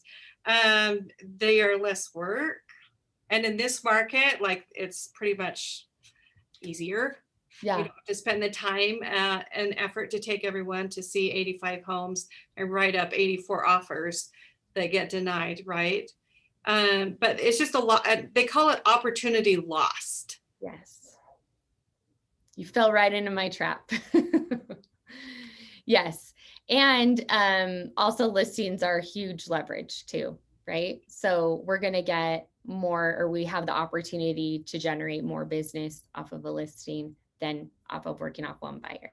So just kind of covering those basics that we're all familiar with. And then I'm going to plug in my average commission per unit. So I threw in, I think this was a 450, which in Salt Lake County is, it's weird that that's conservative, but 450 is somewhat conservative. And then I put in I just plugged this in at 3%. So I am a big believer, and if anyone else wants to chime in on this too, one of the MCAs, I'm a big believer in having your goals be conservative. And the reason being is that's why we call it a GPS, is when I go put in an address, let's say I'm going to, what's one of the most important days of your life, your wedding. You go put in because you apparently don't know where the location is of where you're getting married. This is a bad example. So I go put that address in the GPS, and it says, okay, you're going to be there in 20 minutes. I have to get to that wedding, and I have to get there in 20 minutes. Like, it's my wedding, or gosh, even more important, like, it's my daughter's wedding. It's one of my kids' weddings, right? There is no way I'm not going to get there. If I don't have the roadmap though, that says, okay, do this, get there, and get there in this amount of time, then I am leaving it all up to chance that I am going to pull up to my daughter's wedding, that I'm going to actually show up. So the 100,000 isn't just, hey, it's a cute number and it has 6 digits in it. It's a daughter's wedding, right? There is no way I'm not hitting that goal. So in order to do that, I would stress to you guys, keep your goals as conservative as possible, not meaning keep your goals low. But if you're going to say, oh, the average sales price is 500,000 and I'm getting paid 3% on everything, is that realistic? If I'm doing 50% buyers, is the average BAC right now in our market 3? It's getting closer to 2.5. So I might try to put my goals in an Excel spreadsheet or in a system like this. I'm going to put them in more conservatively, because that goal, that 100,000 is non-negotiable to me and I have to get there. So that's my soapbox about getting your goals set correctly. So what's cool about something like this is see how these have percentages next to them. So the profit goal has a 40%, the cost of sale has a 30%, and the operating expense has a 30%, and that equals 100%. So what it's doing is telling me, okay, this is how much your cost of sale should be. This is how much your operating expense should be. And if you do that, then your annual profit goal will be that $100,000. So those percentages, when we go to the next part of our manual, those percentages are going to be the things that we hone in on. And when we're assessing our own business, we're going to see if we're on track for those. Does anyone have any questions just about that goal setting, big picture, throwing out the numbers before we kind of dive into the nitty gritty numbers? Anything? Kimber, can you hear me? Yes. This is Daylise. So, hi, I've been driving, so I couldn't look at the screen till just now. So this big screen where you've got the 100,000, the 250,000, is that something that's on the 411 or is that your own creation? Yeah, so this is actually, so this is in KW Command, which is the CRM that I use. So if this isn't a CRM that you use or that you have access to, the cool thing is with these percentages, you can use these percentages and plug them into an Excel spreadsheet.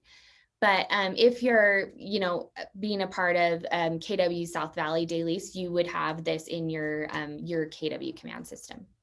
Oh, cool. That's good to know.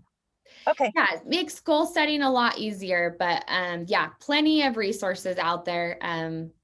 But this is kind of a nice little calculator, makes life easy. So yeah, you're welcome.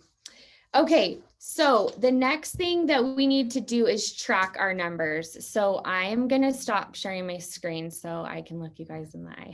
Just kidding. How many of you, do I even want to ask? Just kidding. Please open your chat and just tell me how many of you feel like you know exactly what your business, all your numbers, you know what your profit is, not goal, you know what your profit is right now, you know what your expenses are, you know those numbers. And you can just say yes or no. We've got 2 brave souls. Oh, we got some more brave souls. Okay. Okay, so we've got a few yeses, but this is honestly, none of us, I will tell you right now, none of the MCAs on here are surprised by how many no's there are. Josh Barrett knows everything, so I'm going to go ahead and share my screen. I'm going to turn the time over to him. Just kidding. He says he knows everything. You're funny.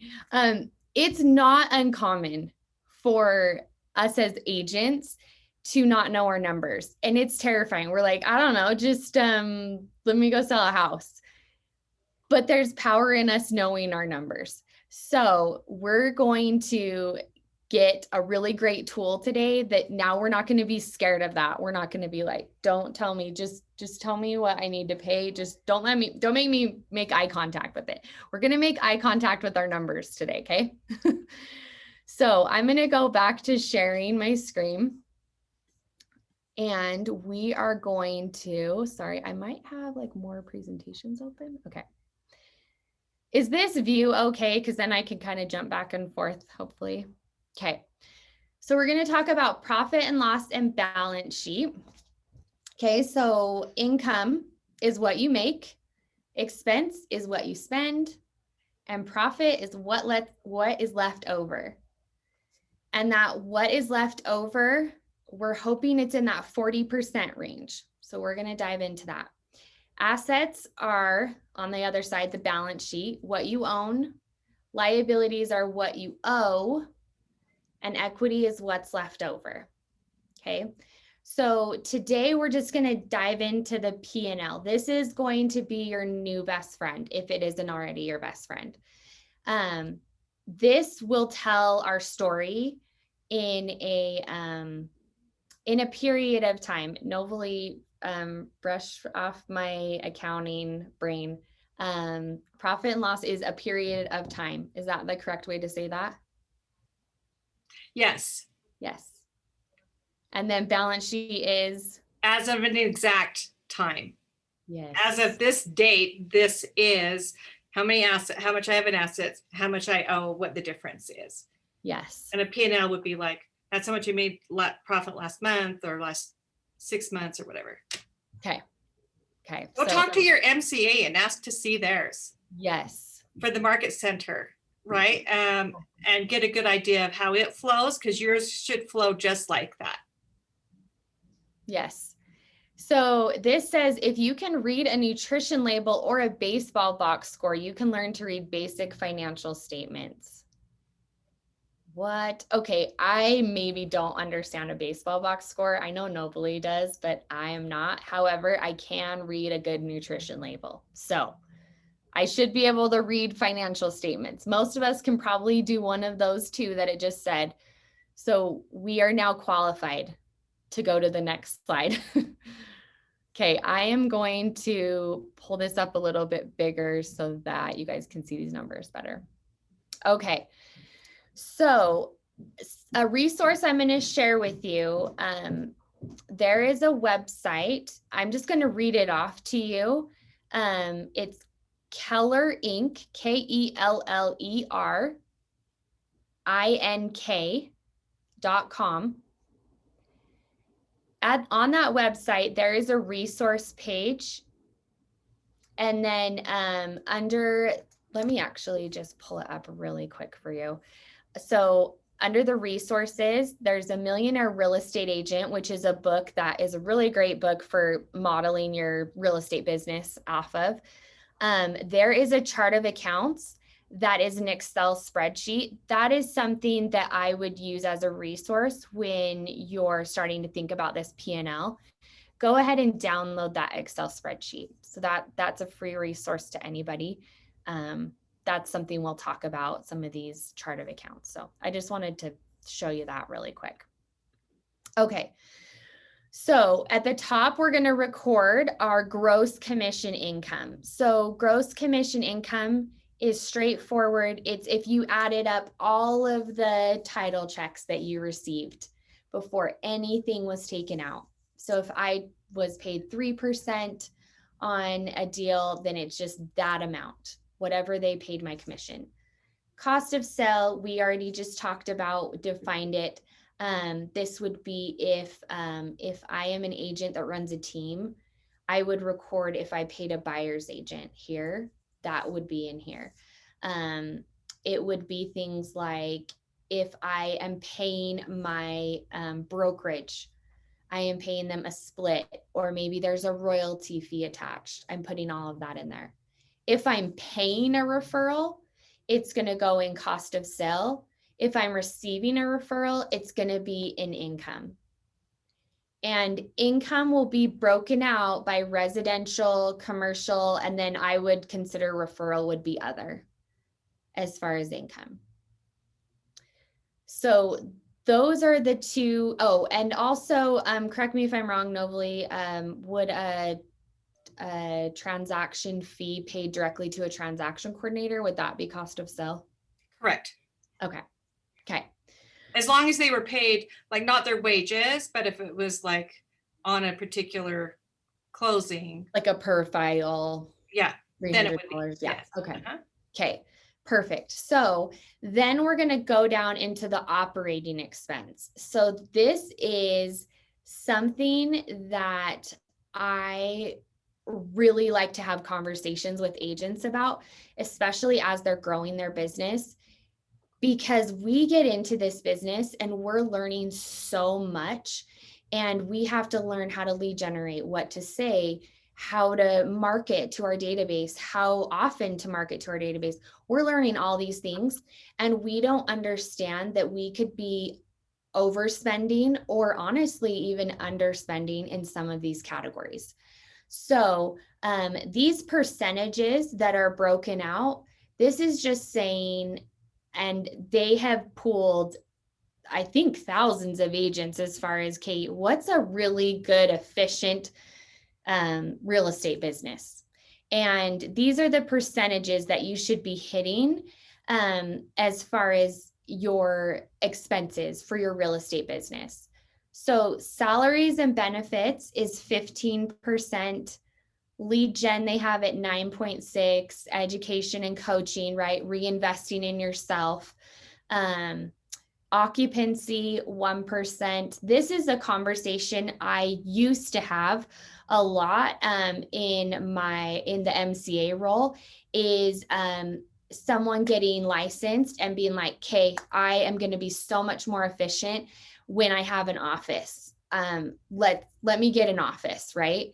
And we always started to have that conversation as far as what your GCI should be. Not that, oh, well, you can't have an office until you're at a certain, production level. However, isn't that money better spent in a lead generation category at that point in your business? Those are some of the things that these percentages start to make you think about. What's the best use of the cash you have coming in, right? Or the income you have coming in. Auto insurance, equipment, furnishings, some of those things are broken out on here. I just want to make sure that this manual is matching what I'm looking at. Okay. Okay. And then after you've recorded all of that, then you'll have your profit, which is hopefully 40%. Okay. So, what's the next part that we go over? Okay, so we're kind of talking about, let me go to the next. Okay, so here is a sample P&L.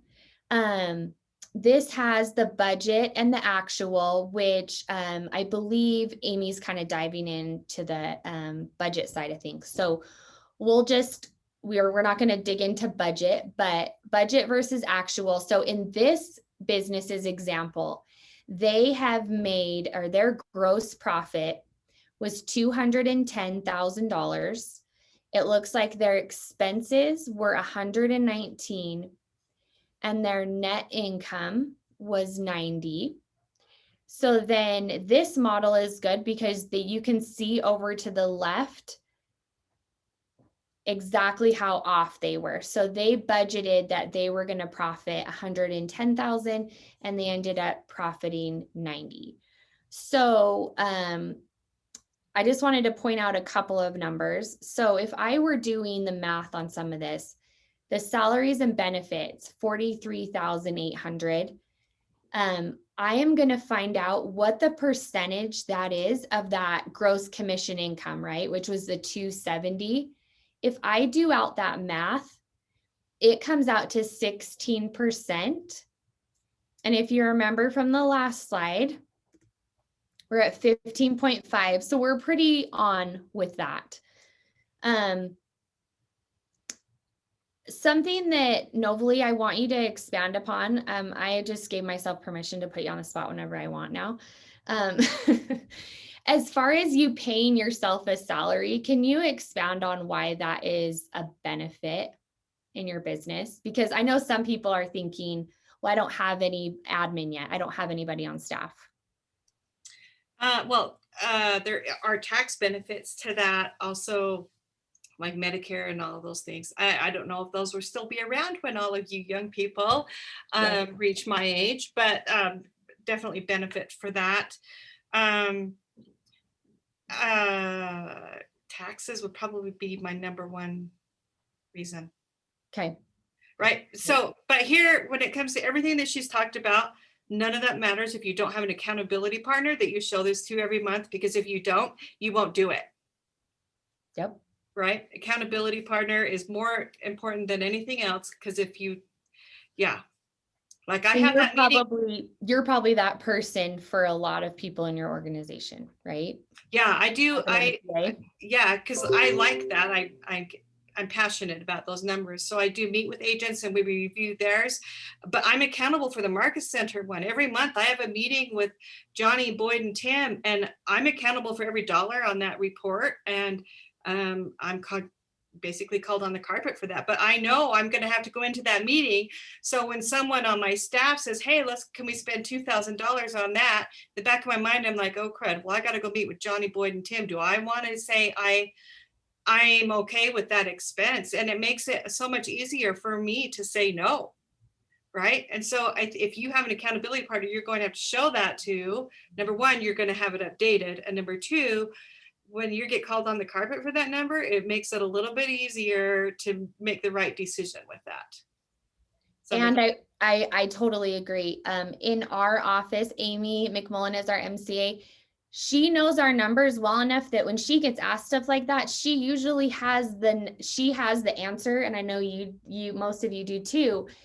You have the answer as it gets asked because you know your numbers so well. And that's how we're trying to teach you how to run your real estate business. When you go and you see that awesome car that you want to buy, there is nothing worse than going, well, I don't know if I can afford it, or getting it and then going, oh, I really couldn't have afforded that. Like you're kind of backpedaling.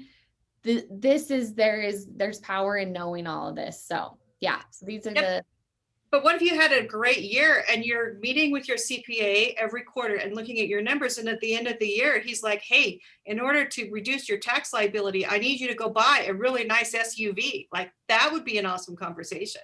Yes. Oh, yes, that's a goal. And then one of the other percentages that I did out was lead gen. In this specific organization, lead gen was 13%. So it was a little over. And then occupancy was right on. It was almost 1%. It was a little bit under. So overall, their expenses were pretty high. Cumulatively, they were 44%. So they already know. Question? Yeah. What's the occupancy in relevance to? Is this about your own real estate investments like that you're holding? I'm trying to understand what the Occupancy would be if you're paying a lease for like office space. So if you rented an office at the building, yeah, or even offsite, yeah, that expense. Good question. Okay, so here's what I'm going to stress about this because it's, we can get into a lot of detail.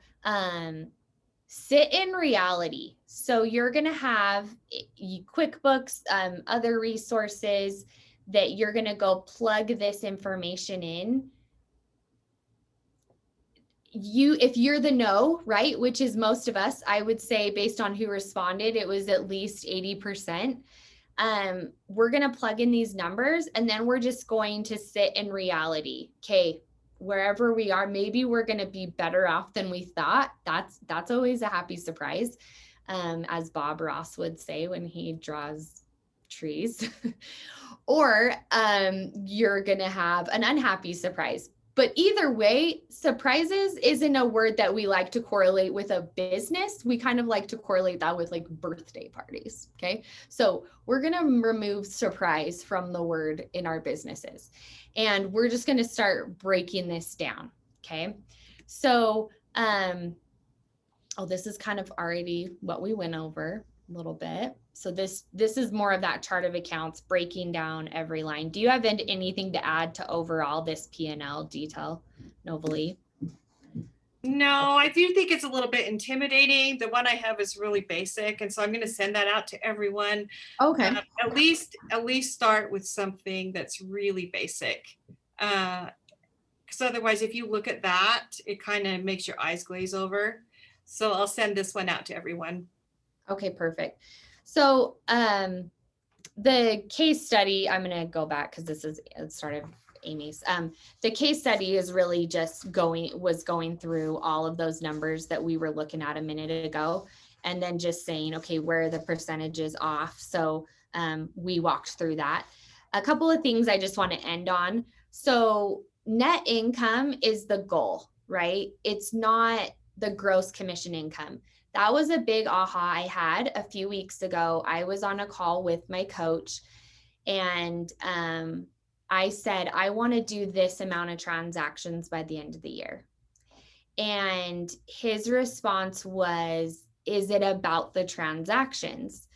And I'm like, well, no. What do you mean? And he's like, well, what is the number? Like, if you do one deal, if you get this big house and it's, obviously it's going to be a lot more commission, would that hit the checkbox for you?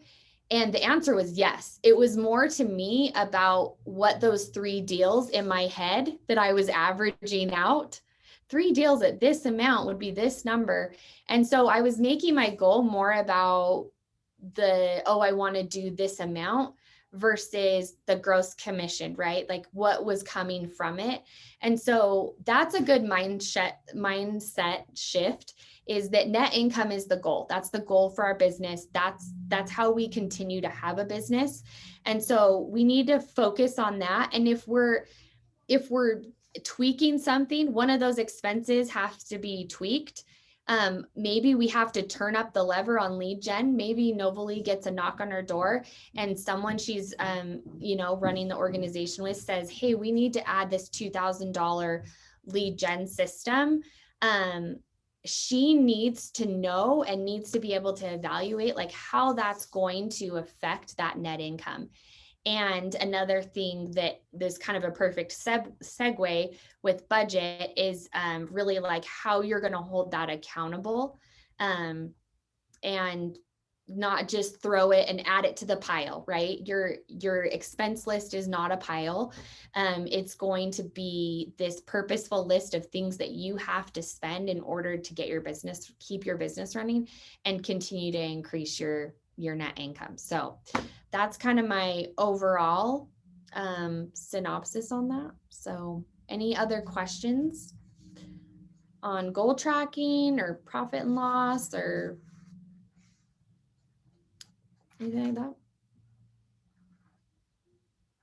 Good. Okay. I think the Amy Mcmullen is up. I do have a question. Oh, yeah. So do you know of anybody that has suggestions on what the financials look like for somebody that's, say, on a team? So for instance, I'm a listing agent on a team, and I want any guidelines, like for a team, for the team leader, you have the MREA, right? For the numbers, or for the suggested numbers for your financials? Novalee, I'm going to let you add that because you look like you're ready to answer it. And then I'll add to it. Someone just handed me a Hershey Kiss. Oh, wrong.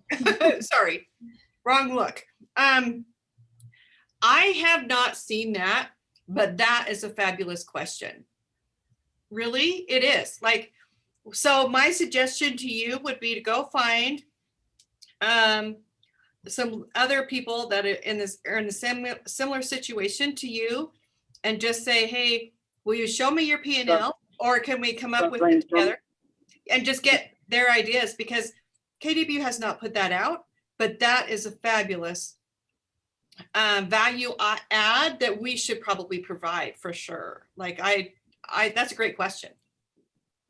I would just add to that part of, being on a team is the resources that the team gives you as well. So a lot of those things are going to offset your expenses that if you were not on a team, you would be paying yourself. So when you're breaking them down, I would look and see what can I leverage from the team to help offset this expense? And is that enough to help me get to my goal, or where do I need a supplement so that I'm hitting my goals? And make sure that you're using all of the benefits that are offered to you by being on a team to help offset those expenses. But that's why I asked the question, because I'm like the guy that's, I'll just go do it, and without thinking, wait a minute, maybe the team should pay this. And every team is different. So I would say, you know, go to your team and get really good clarification on everything that they have to offer for you and what the support is that they're offering for you.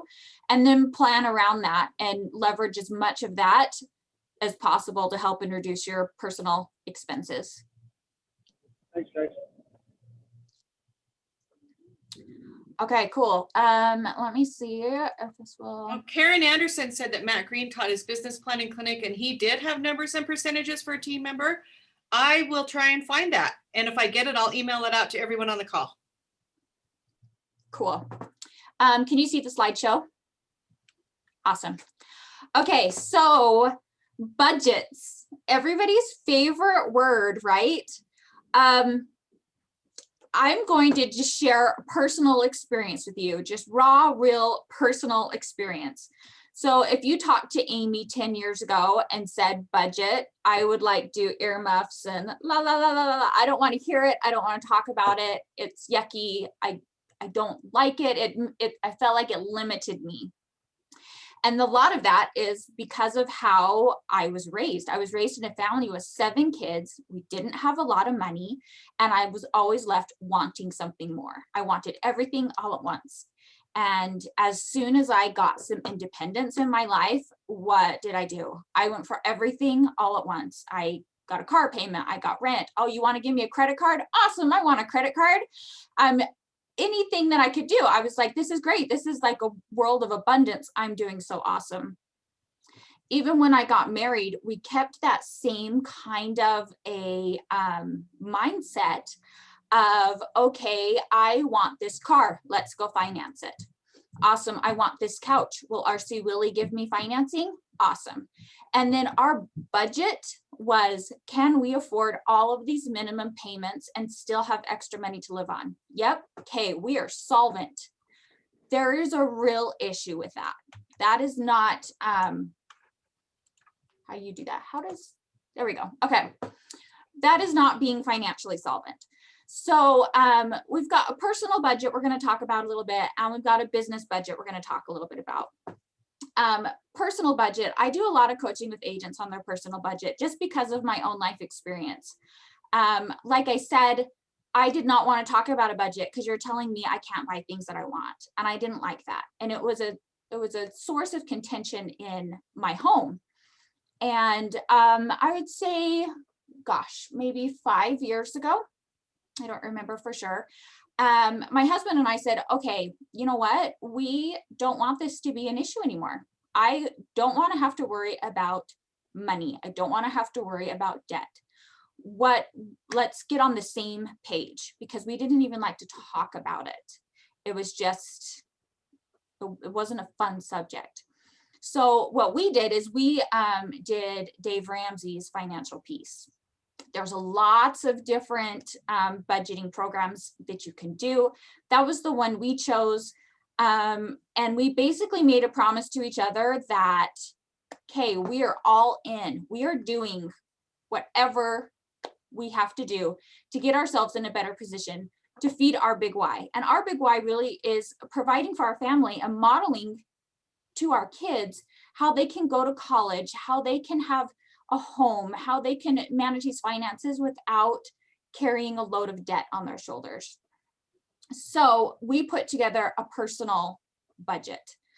And what we did is we looked at all of our consumer debt, everything that we had outside of our mortgage that we owed money on. And I will be flat out honest with you on that number. It was over $200,000 in debt that we had. That included truck payment, that included my car payment, that included an RV payment. We had 4-wheelers.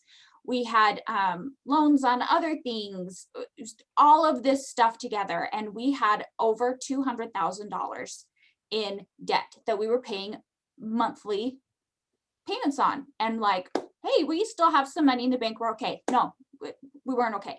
We were completely leveraged out. So what we did, and this is pretty hardcore, so, you know, you do what's comfortable to you, but honestly, we reached the point in our lives where we said, no more.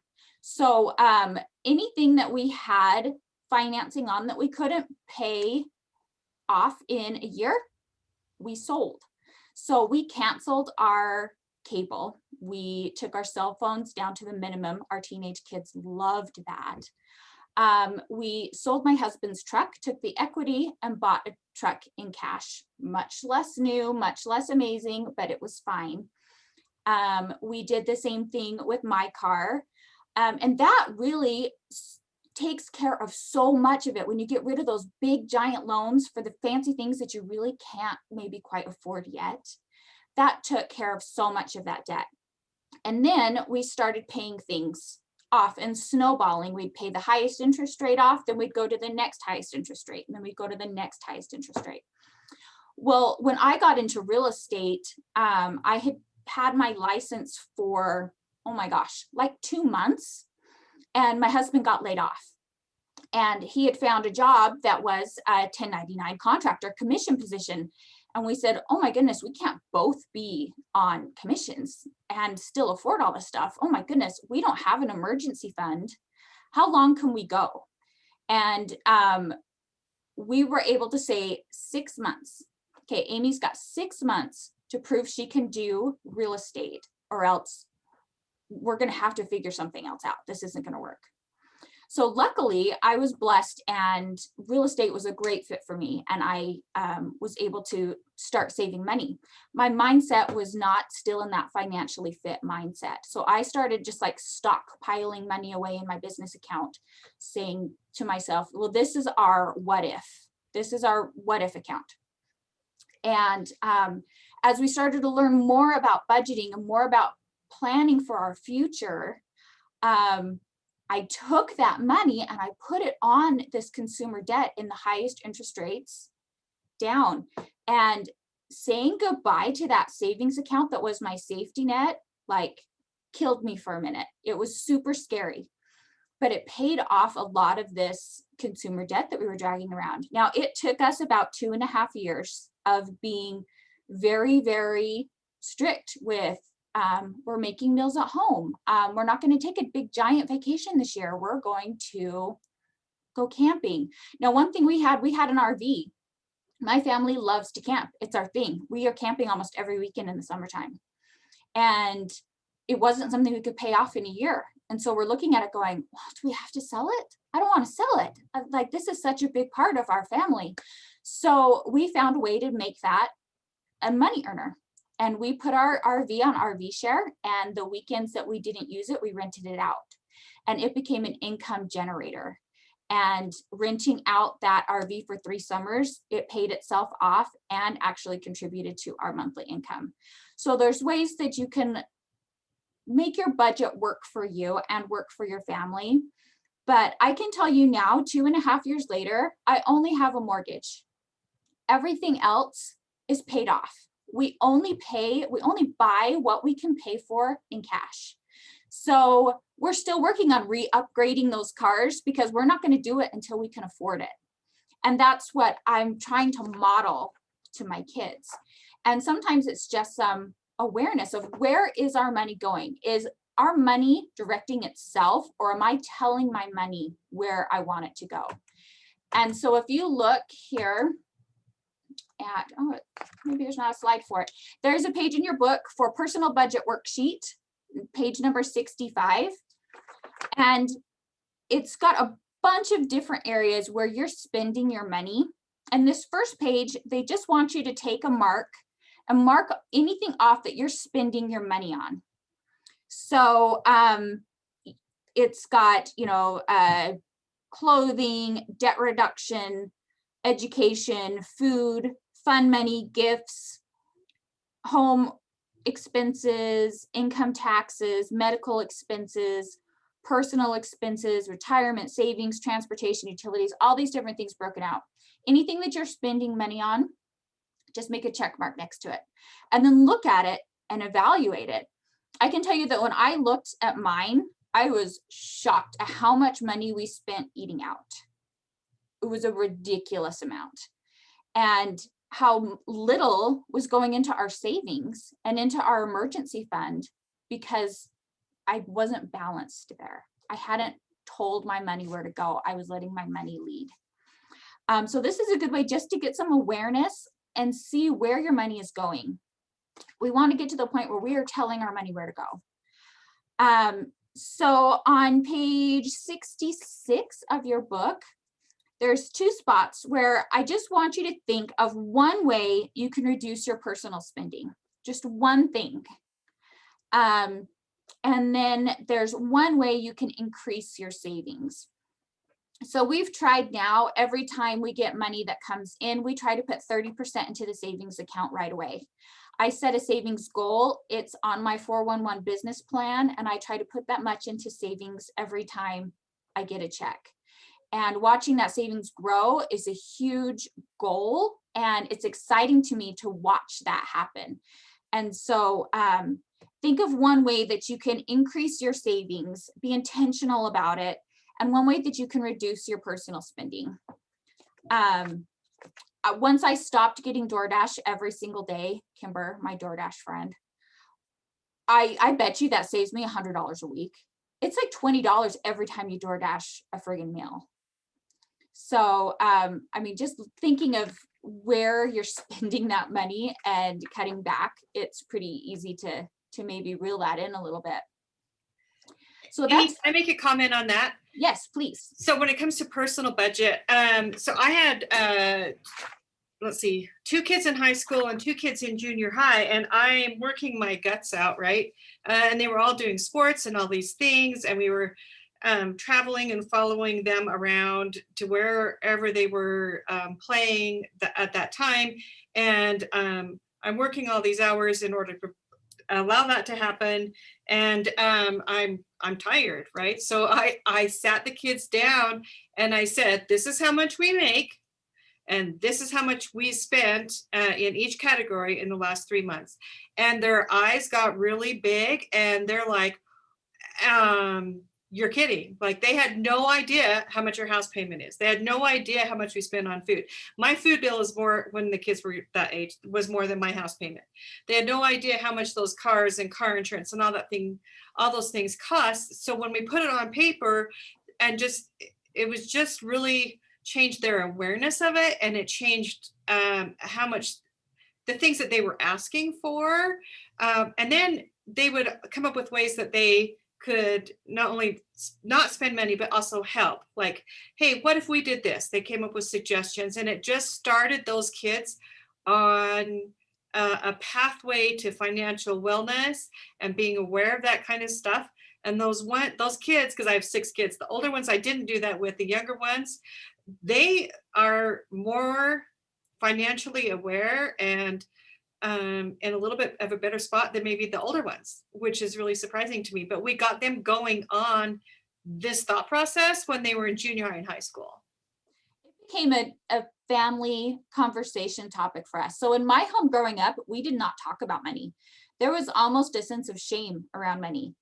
I can't tell you how much my parents ever made, how much any mortgage payment ever was. All I knew is that sometimes our electricity got turned off, and all of us teenagers would pitch in money to get our electricity turned back on or our phone turned back on. But we did not talk about money. Money was shame ridden. And that is like the opposite of what I'm trying to model for our kids. My kids can tell you all about our budget because we talk about it openly. And 2 of my 3 kids are now adults. I have a 19-year-old and an 18-year-old.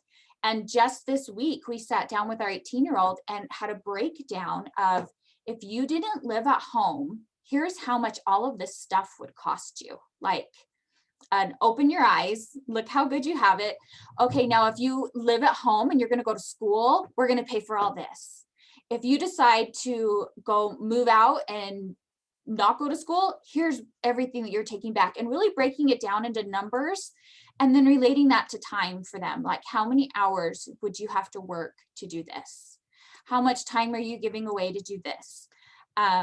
And I have two kids on very different ends of the spectrum. One who loves to save, is very conservative, and my son who has Gucci tennis shoes. They're just two totally different sides of the spectrum. He'll spend every penny he has and be broke for months to get that one thing he wants, and she'll save and doesn't really care. So there's like that medium ground, somewhere in the middle, that is where I'm trying to teach them to be. But so much of that is done by modeling. And so we talk openly about things. And now as we've come out of that, my kids were like, I don't know, 12, 13, as we were kind of coming out of that super, super tight budget time. And they're like, oh my gosh, are we not poor anymore? We can go on a vacation. Are we not poor? And I'm like, you guys, that's not what this is about. This is this, but now they got to watch that process. And so I think now going into their own adulthoods, watching us go from being buried in debt and stressed and worried about all of these minimum payments to now where we can sit down and plan vacations. My kids can go to college and not worry about student loans. Like it's such a big thing, but it takes such a big sacrifice. So I think just really, you've got to know your numbers. That's like the MCA motto, right? You just got to know your numbers, and it's on both sides. You can focus wholly on your business, but if you don't know your personal home budget and that's not in order, your life is not going to be in balance. You got to get a balance between the two. And the theories are the same between both of them. It's just how you apply them. The way that we do our business budgets here at the market centers is the exact same way we teach you to do your business budgets. So anything that I say, hey, do this, you could come in and say, show me that for the market center, and I can show it to you because I've done it. And it works. So I take all of these models and I use that in my own business. I run a small team out of the market center, and I do these same practices with my real estate business, and it works. So budgeting. So you've got to set your budget. Let me see if there's a slide here for the budget. I think that there was. Okay. So your business budget. It's going to break things down. We talked a little bit about the MREA chart of accounts. The great thing with that is it's real estate specific. And so everything that you need to plug in your real estate business already exists within this chart of accounts. And so you're not trying to figure out where to plug things in. But it's got this great budget worksheet here. And I want you guys to go through, and even newer agents that maybe don't even have a whole year under their belt of, I don't know how much I spent because it hasn't been enough time to know. You can plan and you can look at your budget and say, how much money do I have right now to put into my business? Where do I want to prioritize that money? So who can tell me, for bonus brownie points, what is the number one thing in the real estate world that you should probably spend your money on? Lead gen. Lead gen is our one thing, right? Yeah. Does lead gen have to be expensive, Kimber? What if I'm a brand new agent and I don't have a lot of money? Do I have to spend a lot of money on lead gen? No, you do not, because you have a database that you can build and market to for very little cost. Exactly. One of the wonderful things about real estate is you can make money without a lot of money to start off with. And then as you make money, it's called leading with revenue. As you make money, you have more money to put into the business to help you make more money. So the very first deal that I ever closed, I closed from door knocking. I printed out neighborhood stats and I went and door knocked my parents' neighborhood. I found someone who was renting, who was interested in purchasing in the neighborhood, got her under contract. That was my very first closing. I paid probably 15 cents for the piece of paper for that lead. And that's what started. You don't have to have a lot of money up front. Some people get so caught up in, I've got to have a fancy website. I've got to have all of this stuff that costs money in order to go start my business. Just go start your business. The money's going to follow, and then you follow these budgeting principles of how much you set aside for your business savings that then you reinvest into your business. And then you do things like online leads or stuff like that. But when you start off, you want to lead with revenue. Make the money first before you spend the money. Do you guys have any questions on that? Okay, so lead with revenue. That's one of the best ways we can care for our budget. The next way to do it is play red light, green light. I talk with agents all the time. Kimber used the same example of office space. Sometimes the new agents really, really want an office. And it's like, okay, well, you're at the point in your business where you've got the red light. You haven't made the money yet. Wait till you get the green light. Sometimes you have a green light for a little while, but maybe business slows down and you have to hit the red light again. And so make sure that you're paying attention to the ebbs and flows of your business and adjust your expense spending along with that so that you're never going way over your budget, because it is so important to stick to your budget. Like Novalee said, as an MCA, we have the market center numbers in our heads all the time. And we get asked, can we buy this? Can we spend this? We spend so much time living in the budgets that I know I have some extra money in the budget for that. And I think that's a good use of that money. Or no, I don't have money for that right now. Let's plan for it. How about next month? How about we save for a couple months and then we do it, and have a strategy to get the things that we want that might not be immediate gratification. We've got a little activity on page 71 that just kind of helps you book things in your budget. It uses the chart of accounts again, but it talks about where would you put things when you're budgeting things. So we can kind of go through this together a little bit really quick. So a technology fee would go under communication and technology. Car maintenance, automobile insurance. So it's pretty intuitive, right? Monthly MLS access, education and coaching. Printer copies, office supplies, and office expenses. So those are like consumables. Newspaper ads would be lead generation. So you're looking and seeing, where do I want to spend my money? How much do I want to spend? And where do I put that money? So that then we can then create our budget and see where all of these things fall into place. Let's see, it doesn't have a slide for your P&L. But on page 72, it's got a sample P&L here that's filled in, and it shows you your budget and your actual.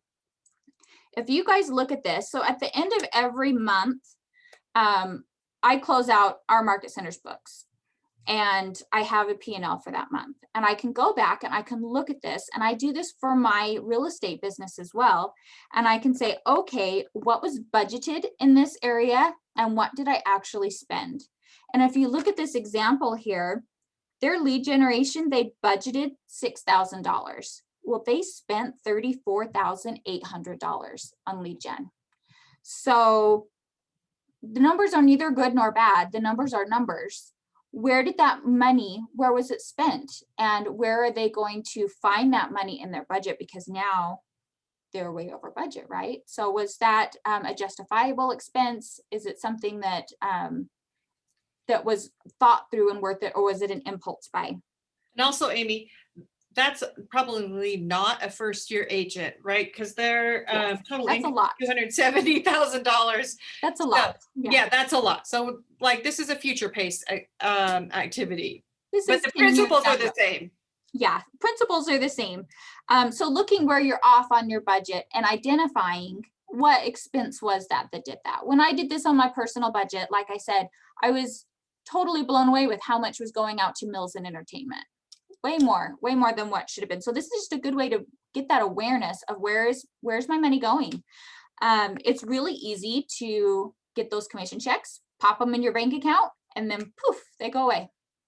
And we want to have a really, really high awareness as business owners as to where we're spending that money and planning where that money's going, so that money works for us to make more money. Let's see here. So we have some tools. Novalee, do you want me to go over like 4 combos and trends, or no? Eden said we have to be careful about too yeah. much. Do you want me to skip those and just go to the next section? Okay. But the principles behind, have a system to track your success. Know how many appointments you need to set every week, how many, all the way down to how many conversations you need to have a day, to book how many appointments you need, to take how many listings you need, to get how many closings you need, to make the profits you need, and have those numbers and be accountable to those numbers and track those numbers regularly so that you know where you're at and you can hold yourself accountable. Let's move on here. So mind your future. So I've seen this graph a few times, and I'll tell you, the first time that I saw it, the instructor said, imagine this as a wagon wheel. And I want you guys to look at each circle and grade yourself 1 to 5. How is my health? In my financial health, my spiritual, my physical, my personal, my key relationships, my job, and my business, 1 to 5. And now imagine that the spoke of that wagon wheel is as long as the score that you graded yourself for. What does your wagon wheel look like? I can tell you that mine was very wonky. It was not a very smooth ride. And our regional director presented this at our team meeting on Tuesday. And as he brought up this slide again, and I was like, oh, I feel like I am doing a much better job at balancing this stuff out than what I have. And so much of it is awareness of where you're putting your energy and what you're sending out. So I have a business coach that I use through MAPS as well. And she had me do this exercise before I did my business plan this year and graded myself in all of these areas. And I put one of the things that I needed to work on was my key relationships, because I spent so much time working that I felt like I wasn't spending enough time with my husband and with my kids, and that they're just, I was feeling like I was scoring lower there. And then I put together my business plan. And she said, I don't see your key relationships on your business plan. So how are you going, if that's your number one focus, where is this in your business plan? And my thought was, well, my key relationships aren't part of my business. Yes, they are. They are. This is your whole life, and your business is part of your whole life. So part of my key relationships was, I'm not going to work until 7 o'clock every night. I'm going to be home and eat dinner with my family. If I have to pick up my laptop after, that's okay. Or if I need to go into work earlier the next day to finish something up, that's okay. But part of my business plan is that I am home by 6 p.m. every night, so that I am eating dinner with my family. And I schedule my business around that because that's so important to me. You have to be able to maintain your whole health as a person. So if you look at page 76, there are a list of some things that we might identify with as realtors. So being on the go all the time with no time to eat, relax, exercise, etc. Eating fast food instead of healthy food. Spending long hours in the car. Dealing with the emotions of stressed clients. Difficulty balancing family and work. Having to look great at all times. Safety concerns during meetings, open houses, showings. Concerns about closings, paying bills. Can any of you guys relate to some of those stress triggers in our lives? Yes.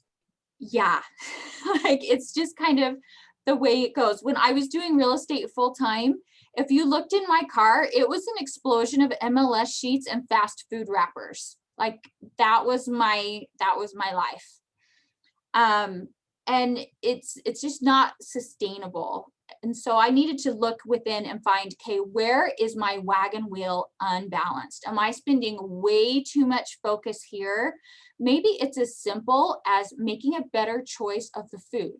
So maybe I'm just going to take some healthy snacks with me in my car instead of running through the drive-through in between showings. Little choices that you can make that are going to help round out and balance your life. And it doesn't have to be big things. It can be little things. Little things over time make big, big differences. So it's always good to take a step back and just look at everything as a whole and see where we need to put more attention and more focus, because we all want lives worth living. That's why we're here, right? And so much of that just comes from finding balance in our lives. There are some things that it talks about here. So when I was young, I used to think that money was the most important thing in life. Now that I'm old, I know it is. So it is hard as a real estate professional to plan for your future, because it's hard to say sometimes, what will I make next year? What will I make in 10 years? I don't know. It's hard. And so a lot of us fall into the trap of not planning ahead. And so I want you guys to just think a little bit about, what is your savings plan? So Gary Keller was asked, how do you know when you're rich? Like, he makes a lot of money. A lot of people in real estate make a lot of money. And his response was, I know that I am rich when I can do my one thing, my big why, without having to work. So if your big thing in life only costs you $40,000 a year to do, and you make passive income of $40,000 a year, or you've saved enough money to give yourself $40,000 a year, are you rich? You're rich. It's all about what you're doing it for and what your big why is for. So know what you're working for and set your goals around that big why. And that's how you'll be able to measure your success. So savings plans and profit share. We're going to talk about those a little bit. In planning ahead, you'll want to think about how you would keep your business running if something terrible happened to you, or you had an accident or whatever. And I think this past year, a lot of people had to experience this maybe without even planning on it, because maybe they got sick. But how do you keep your business running? How long could your family survive with reduced or no income? And I got to have that conversation of, we don't know when the next paycheck's coming. So literally, when do we have no more money? Okay, well, you need to have a closing within the next 6 months, or we're like literally like out of the house. And that's a hard conversation I wouldn't wish on anyone, but it is good to know that number. And it gives you peace when you know that you're covered, when you know what that number is. So some solutions for that: purchase disability insurance, both short-term and long-term disability. Cover yourselves, protect yourselves. They're not that expensive. Look into them. Train your spouse or licensed assistants to carry your business forward. One of the best things I did was partnering up with my sister when she got her license, and she helps move my business side of things forward so that I can focus on other things. And I know I could step back and she could step in if needed, and it would be okay. Save for a 6-month reserve. So that is so important. And it's something that I've really tried to drill into my kids, like, where's your savings? Where's your savings? Where's your savings?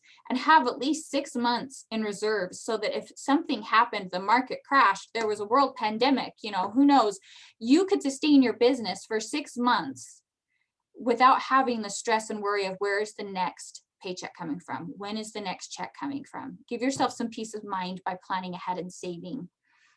Partner with another agent in your market center. If they get sick, you cover their business, vice versa. I had an agent I worked with. We always covered for each other when we went on vacations. It's just a courtesy to each other. It was a great relationship and great way to hand that off, so that you feel like you can kind of unplug when you do go out, and build and plan for your future now.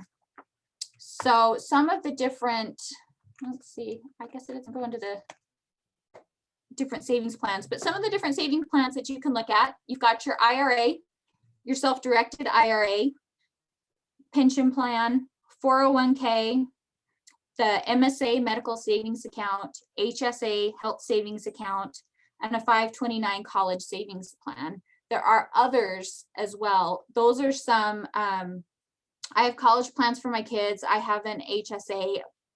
My husband has a 401k. And I have one from before that I rolled into his. And then we have our savings accounts and our investment accounts. So make sure that you're covered and you're planned.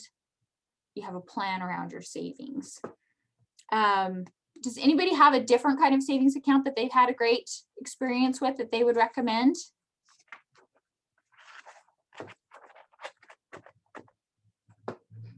Okay. Can I say something, Amy? Can I put in a suggestion?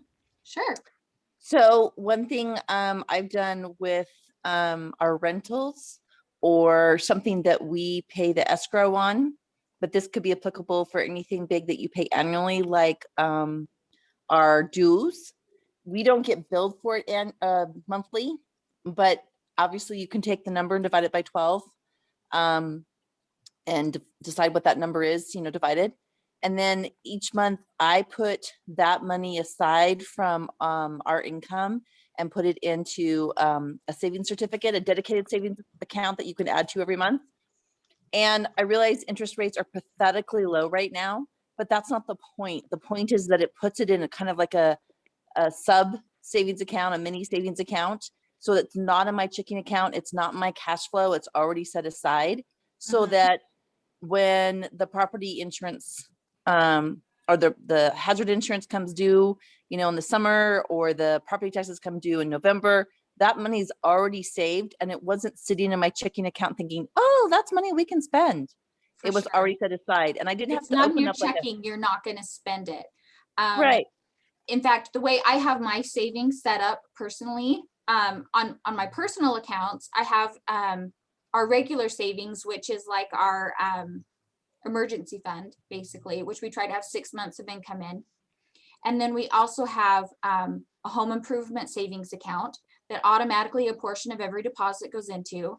We have our college fund savings account that a portion of each deposit goes into. We have our vacation fund, and we have a Christmas fund.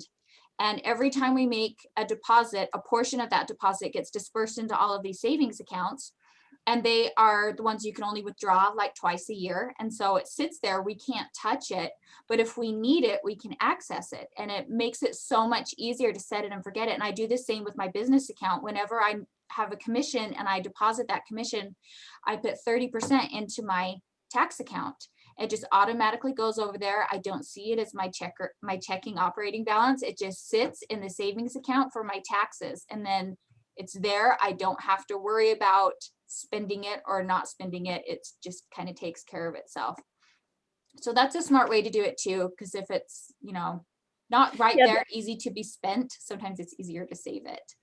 Yeah, and I guess my point simply is that you're right, but sometimes it's not so much a budgeting goal, like a percentage like you're doing. Sometimes it's just, I guess it is still a budgeting goal, but you're dividing it up, an annual expense up into a monthly savings, as opposed to it's just 30% of what you earn or 30% of whatever. This is a more finite number that you dedicate it to. That was my only point. But yeah, you're right. Either way works. And I know a lot of the market centers, ours does this, and I'm sure a lot of the other ones do as well, is you can take a portion of each closing and we'll save money for you for like family reunion or your board dues. So you can come and set up and say, every time I have a closing, I want you to take $100 and save it for my board dues until I have enough to pay my board dues. You didn't even see it in your check, but when your board dues are due, I'll call you and say, hey, Daylise, I've got $900 to cut you back from your commission so you can go pay your board dues. If you guys are holding that, how does that affect like our W or our 1099 statements and that kind of thing? Like, does that mess that up? Nope, okay. It's still your money. It's already included in your DA. So it's included in the 1099. We have been doing that for 12 years. We have right now $290,000 in that account because our agents have found it to be so helpful. They just have 10% of every deal or 25% of every deal just go straight into that savings account, and then they can get it at will. But it's just kind of out of sight, out of mind situation. Yeah, that's cool. Okay. Yeah. If you're great at saving, you just go ahead and do it. But most of us struggle with that. Some people realize that might be a weakness. And so this is a great way to work within where you might not be the strongest to get good results. And then it talks a little bit about the best kind of income, which is passive income. If you can find multiple sources of passive income, that is just the best thing. It's just money that comes to you, right? It's your money making you money. So there's a few suggestions here for how to get passive income. So one of them is profit share. I won't go too much into that, but if you are not familiar with how that works and you're with KW, give me a shout out. I will help explain that. But another part is letting your real estate license work for you. So we're all agents, we're all in the business. So shouldn't we all have investment properties? Shouldn't we all be using our experience to help get us more income?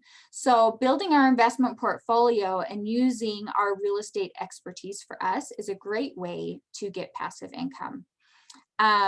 Another great way to do that is to build your business so that eventually you can step out of your business and let your business work for you. So there's a whole model and system of how to build a team. We call it a 7th level team here, which is when you can basically step away and your business works without you and you just get the dividends. And we love to help people plan and build teams. But so that's a great way to do it too. So use your real estate, use your talents to help you find multiple sources of income, especially the passive income, because that's the best kind of income. Okay, so if you look on page 84 of your book, there's the bottom line and take action. So this is basically your list of to-dos from today's class. And you can mark if they're done or when you're going to do them and who's going to hold you accountable. So get clarity on your big life, your hopes, your dreams. Know what you're doing this for. Get your personal and your business budgets set. Set up your business entity. Open up additional bank accounts for expenses, taxes, savings accounts. Download and use the chart of accounts. Purchase or download some accounting software. It can even just be Excel as you get started. Just document, know your numbers. Hire an accountant, CPA, or attorney. Download your agent trend report. Just track your numbers, know your numbers. Set up a simple system to your month financials. And set an annual appointment to create your budget. Take a day, review your finances from the last year, and set your goals for the next year. Set dates to calculate and pay your estimated taxes. Download the IRS Schedule C and review it. Prepare for your future, insurance, savings, investment, profit share, building your team. Reduce and eliminate consumer debt. I'm happy to talk with anyone and help you make a plan with that. That's something I'm super passionate about. And get a coach if you need. A lot of the market centers have coaching programs built into the market center. There's a lot of ways to tap into that, but I feel like everyone can benefit from coaching and therapy. Let me just say that everybody should have a coach and a therapist, and there you go. Novalee, I will turn it back over to you. Okay, I just wanted to follow up on some things she mentioned. She mentioned rental properties. So Johnny taught a QL class. It's basically Quantum Leap, just really basic class for teenagers. And I had 2 of my kids go. And so my daughter is 22. She has her first rental property. She's a college student. She bought a townhouse and she rents out 1 room. One of my other kids is 26 and he now has 4 doors, because they went to that class and they were so inspired by the things that Johnny taught them about rental properties and that kind of thing. And that they've been so driven about that. And I'm so grateful for Keller Williams that they care so much about our entire lives that they were willing to teach my kids those principles. And I look at where, like, my goal as a parent, that I leave my kids better off than I was, right? I grew up in a destitute situation. So nobody in my family for 4 generations had owned a home. And now my kids my 26-year-old has 4. I mean, I'm so grateful for that. And I attribute that to KW and everything that the people here have done for me, but I'm grateful for that, and be able to set that example, and that's going to transfer for generations on down. And so I encourage you to get a plan put in place for these numbers, and share that with others. And if you don't have children at home, you share it with your grandchildren, or share it with your nieces and nephews. The people around you could all benefit from this, and that's a big why for me. as to share that with these ideas and principles with other people. So, okay, your CE credit, you've sat in the chair long enough. And for those of you who were just here for CE, we're going to let you go. If those of you who have more questions on specifics on taxes and S Corps and payroll and all of that, we'd love to have you stay, and we'll I'll do my best to answer some of those questions. So I appreciate your time. I hope you picked up a few nuggets at least today. I hope you picked 5 action items that you're going to implement in the next 14 days. And if you have further questions, reach out to the MCAs in your market centers because they are awesome. And Aaliyah, and we ran out of time before she was able to present her section.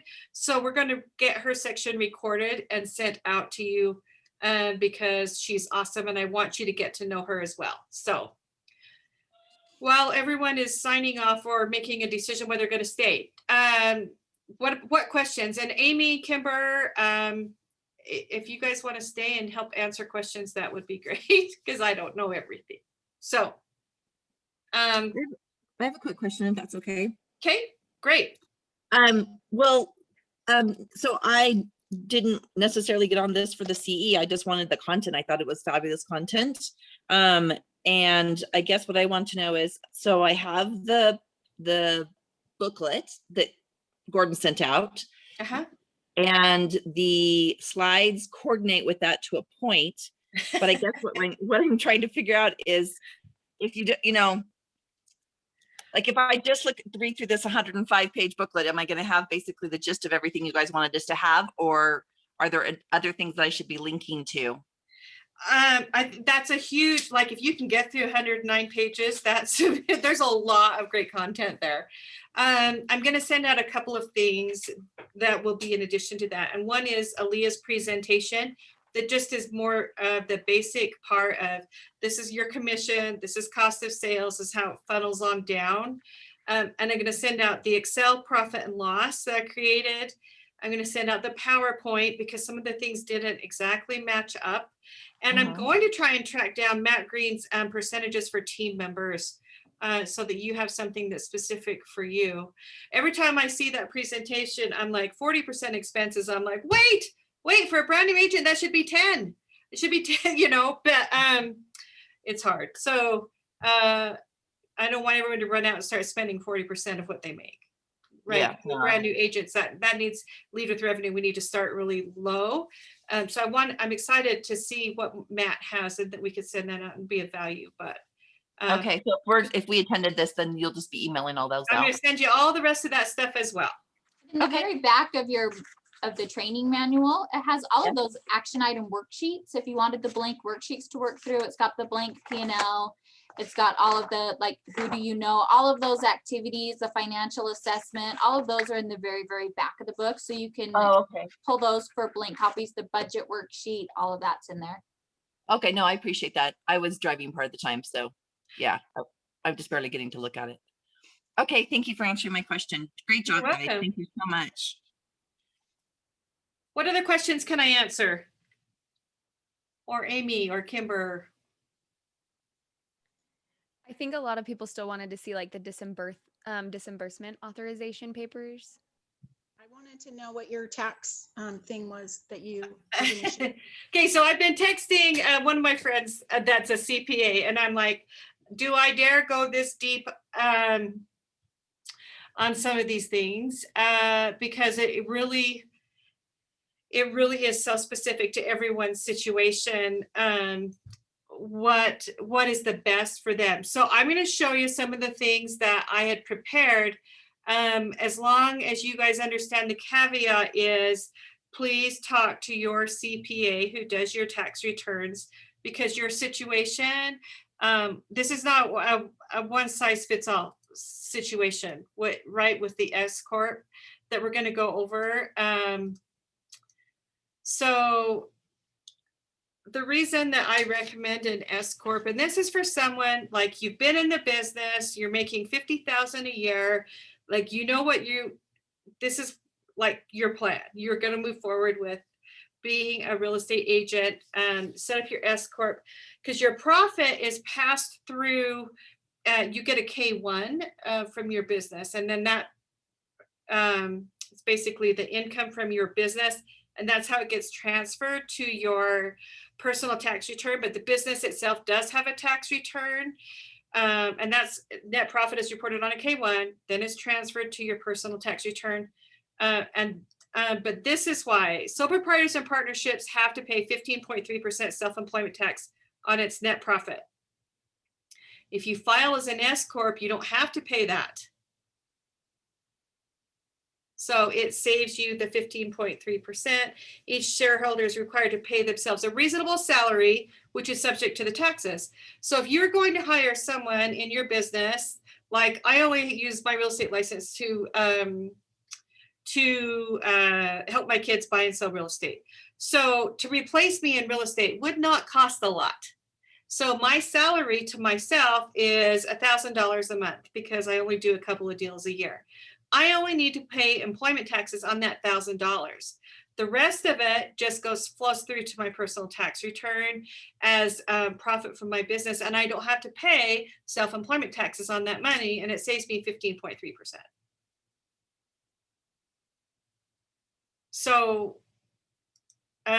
So here's their example. If your business profited $130,000 and you decide you want to be taxed as an S Corp and you pay yourself $70,000, which is way, I think, too high. I think you could probably get away with half that.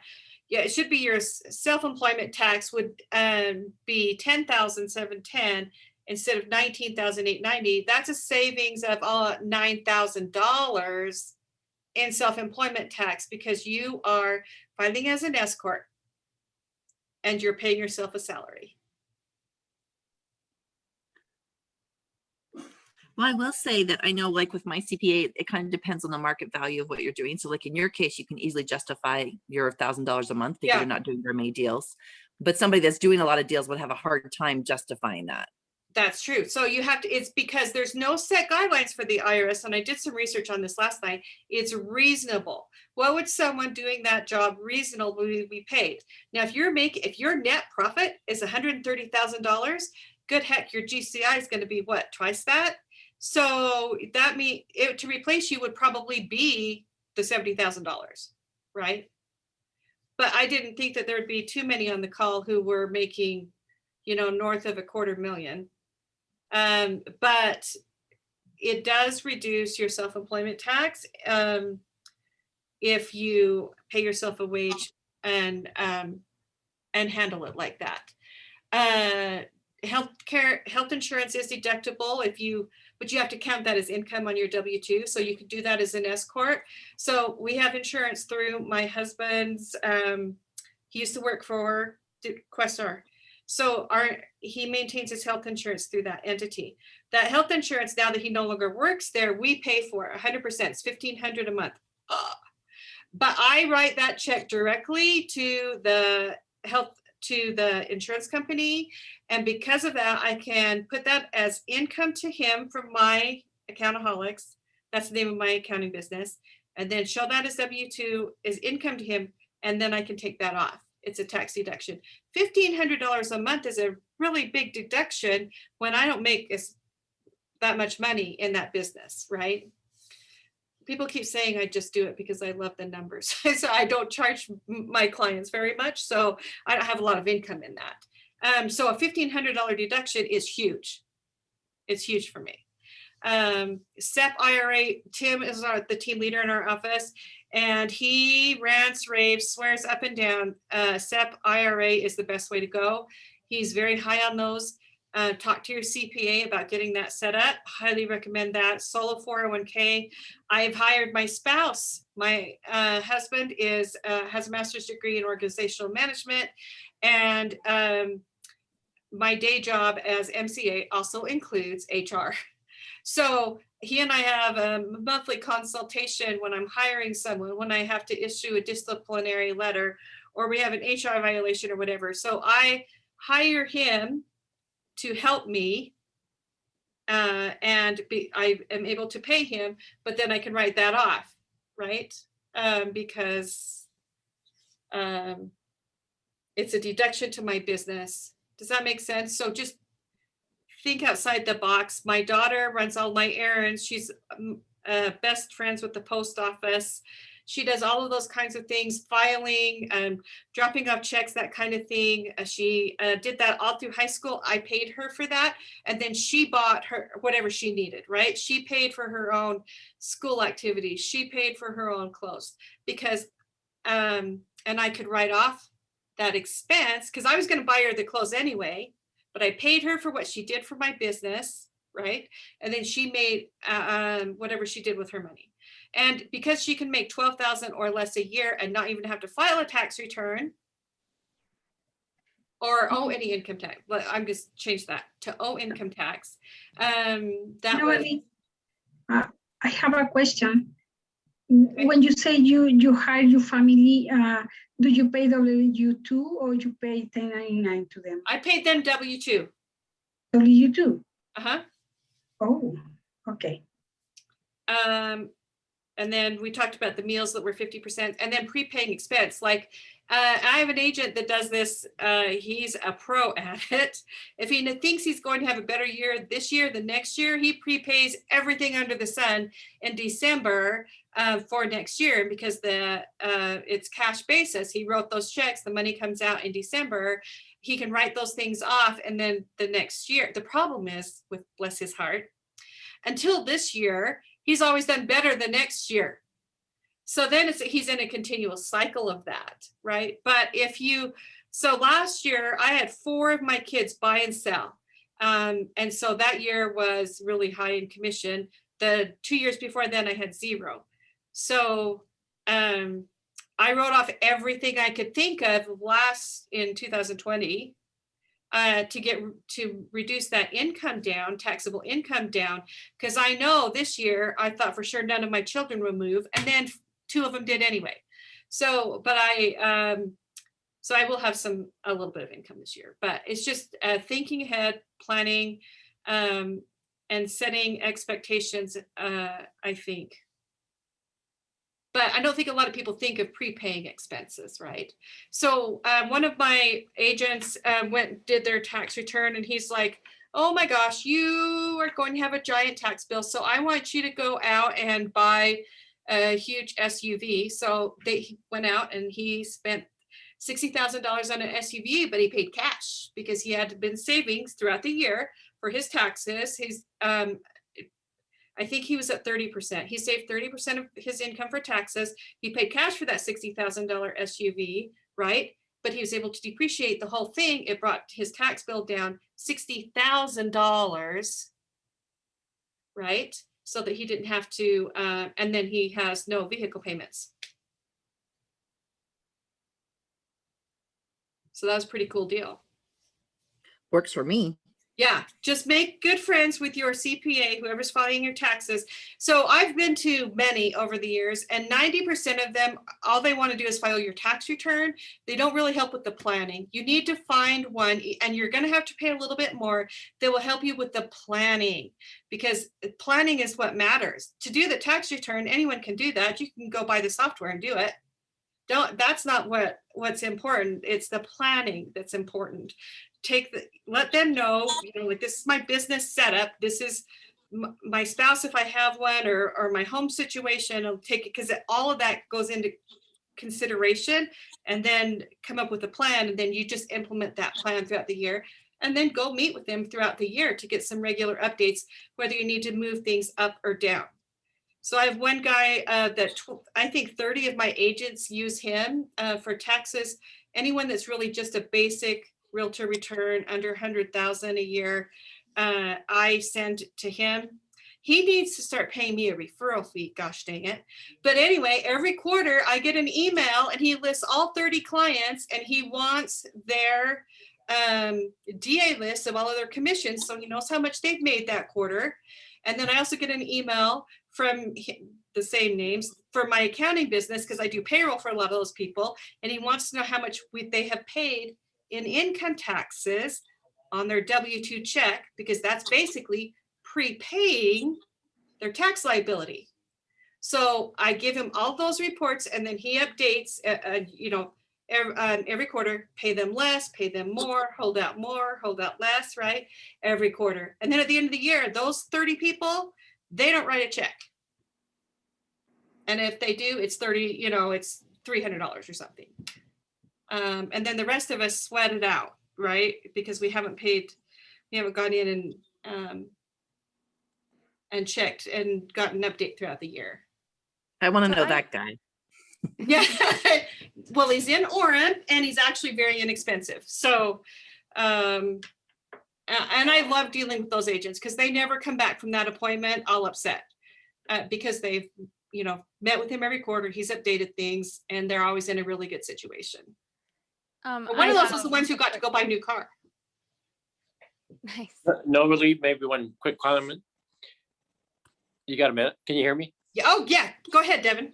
So Mark Kohler, he's a CPA and a tax attorney, and I'm sure this guy that you're talking about, I don't know him, but he's probably just as good. But he will guarantee that if you've got gross revenue on your S Corp, that he will say, okay, I've worked with the IRS, reasonableness on what you claim as salary that's non-self-employment taxed and what's just gross profits non-taxable to your business. And he has actually got a graph where depending on what your gross income is, he'll let you know and say, hey, that's where you need to be, and we'll actually guarantee and back you so that you don't have a problem. That's awesome. Oh, I was going to pull his book down. He has a book, and I live in that book that Mark wrote.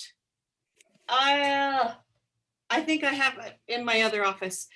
Is it the tax and legal one, or is it? Yeah, it's a tax and legal one from Mark Kohler. Yeah. I will include the name of that book in the email that I send everything else with. And he's got a bunch of free videos online. He does that a are lot really of good. podcast stuff, so you can get a lot of stuff free. And he's the one who, he's the one who talked to Johnny, watched a video, and he's like, even when your kids are 10 or 11 or 12, they can work for you. Teach them to shred, teach them to empty the garbage, teach them to clean the office, and then you pay them. And so it's a phenomenal. So Johnny has his kids legitimately, they have jobs and titles, and then they get paid, and then he teaches them how this much goes in savings, this much goes to charity, because he wants them to be giving kids, right? And then this much you can spend. So really good videos from Mark. I appreciate that, Devin. What's the name of that guy in the book again? His name is Mark Kohler. Kohler? I think so. And I have that book somewhere. Oh, another book I highly recommend, Profit First. Profit First by, let me grab this. I give this away at every time I teach agent financials. I give this away in drawing. This book is phenomenal. I order it off Amazon. It's amazing. We just put that information in the email as well. Yep. Thank you. So if you just go to markjkohler.com, you'll see a whole bunch of stuff. Good stuff. Okay. I have a quick question. Okay. Okay. So I'm going to be really honest. I'm a brand new agent. My GCI is calculated out to like $48,275.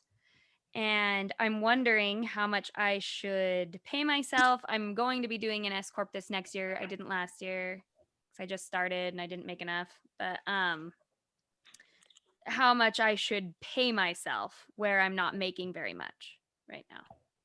How much your wages? So that CPA that I talked to that meets with all of his agents every quarter, he tells me 30%. 30%? Okay. 30% of the take home is what he recommends in salary, but he also adjusts it every quarter based on what he is predicting your tax liability will be. So again, talk to your person. Okay. Because Yeah, every family, every situation is so different. Yeah. Talk to your person. I want a giant disclaimer on every nobody says, wait, talk to your person. Perfect. So yeah, because if you only make $15,000 a year in doing real estate and you pay yourself 30% of that, the IRS has a really good argument that you should be self-employment taxed on all of it. Yeah. Yeah. So this is probably a silly question. Did you say on that last page that we need to open that, Kelly, to do the course evaluation for the CE credit? Because when I tried to do that, it's saying, I can't do that, try again later. No, you don't need to do the course evaluation for CE credit. Okay. Gordon will take care of all of that for you. Okay, fabulous class. Thank you so much. Thank you. Appreciate that.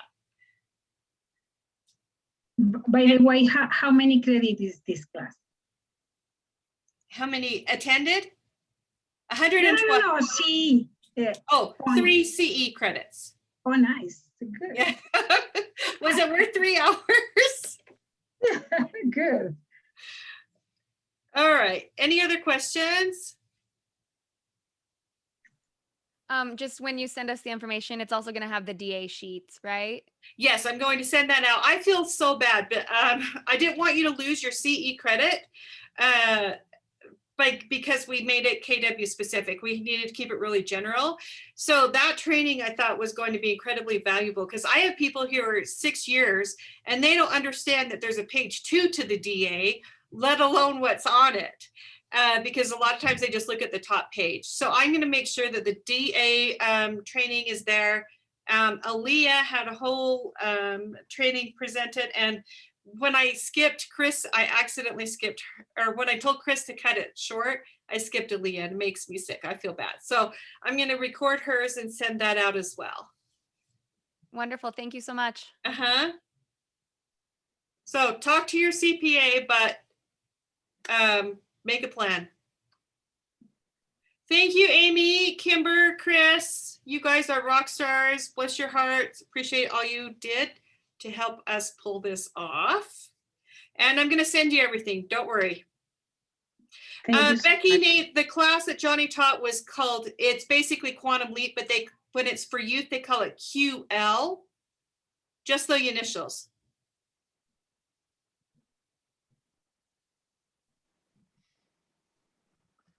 Novely, I sent you a direct message. If you could share the name of your contact person for the CPA planning, if you have a person. The basic one that meets every quarter, or the big guy? The big guy. The big guy. The guy. The Yeah, big guy. Let me see if I have it in my phone. I might have to send it out to you. He's Google Tax CPA Alpine, Utah. It's Daniel Welch and Paul Olson in Alpine. Okay. Perfect. And that's how you don't call to make an appointment. You go to their website. Oh, okay. Okay. Yeah, so I'll do that. Yeah. And also, do you have you didn't mention that, but do you know someone, an attorney that, because we have an S Corp, and we have our LLCs, but we need like a better structure because we're getting, all random everywhere, and we want it to be actually protected the right way. Do you have an attorney that could help us with that setup? No, but Daniel and Paul could. They can? Yeah, Okay. they're there. Yeah, that's included in their Oh, okay. Yeah, for sure. Awesome. Perfect. Thank you so much. I appreciate for sharing that. The people who want to know about the QL, I'll talk to Johnny. There are several teachers in the region that are qualified to teach the QL, and my kids attended one that was on a Saturday. So I will tell them that the request for that came in and see if we can get that scheduled in the region on a weekend. Yeah, Jordan did it not that long ago on a Saturday. Yeah, we'll see if we can get that on the schedule again now that it's top of mind for people. Cool. Any other questions? Thank you so much. Thank you. And Devin, bless your heart for keeping, Devin is in my office. He's a CPA, and I feel so much better with him on the call, because if I would have gotten too far off track, I think he would have pulled me back. And he's so much smarter than me, so. You did great. Thank you so much. You are awesome. Thank you, Devin. I feel so much better knowing you were on the call. We'll see ya. Thanks, everybody. Thank you. Becky, I'm going to work on that. Have a great day. Appreciate you guys. See you later. See you later.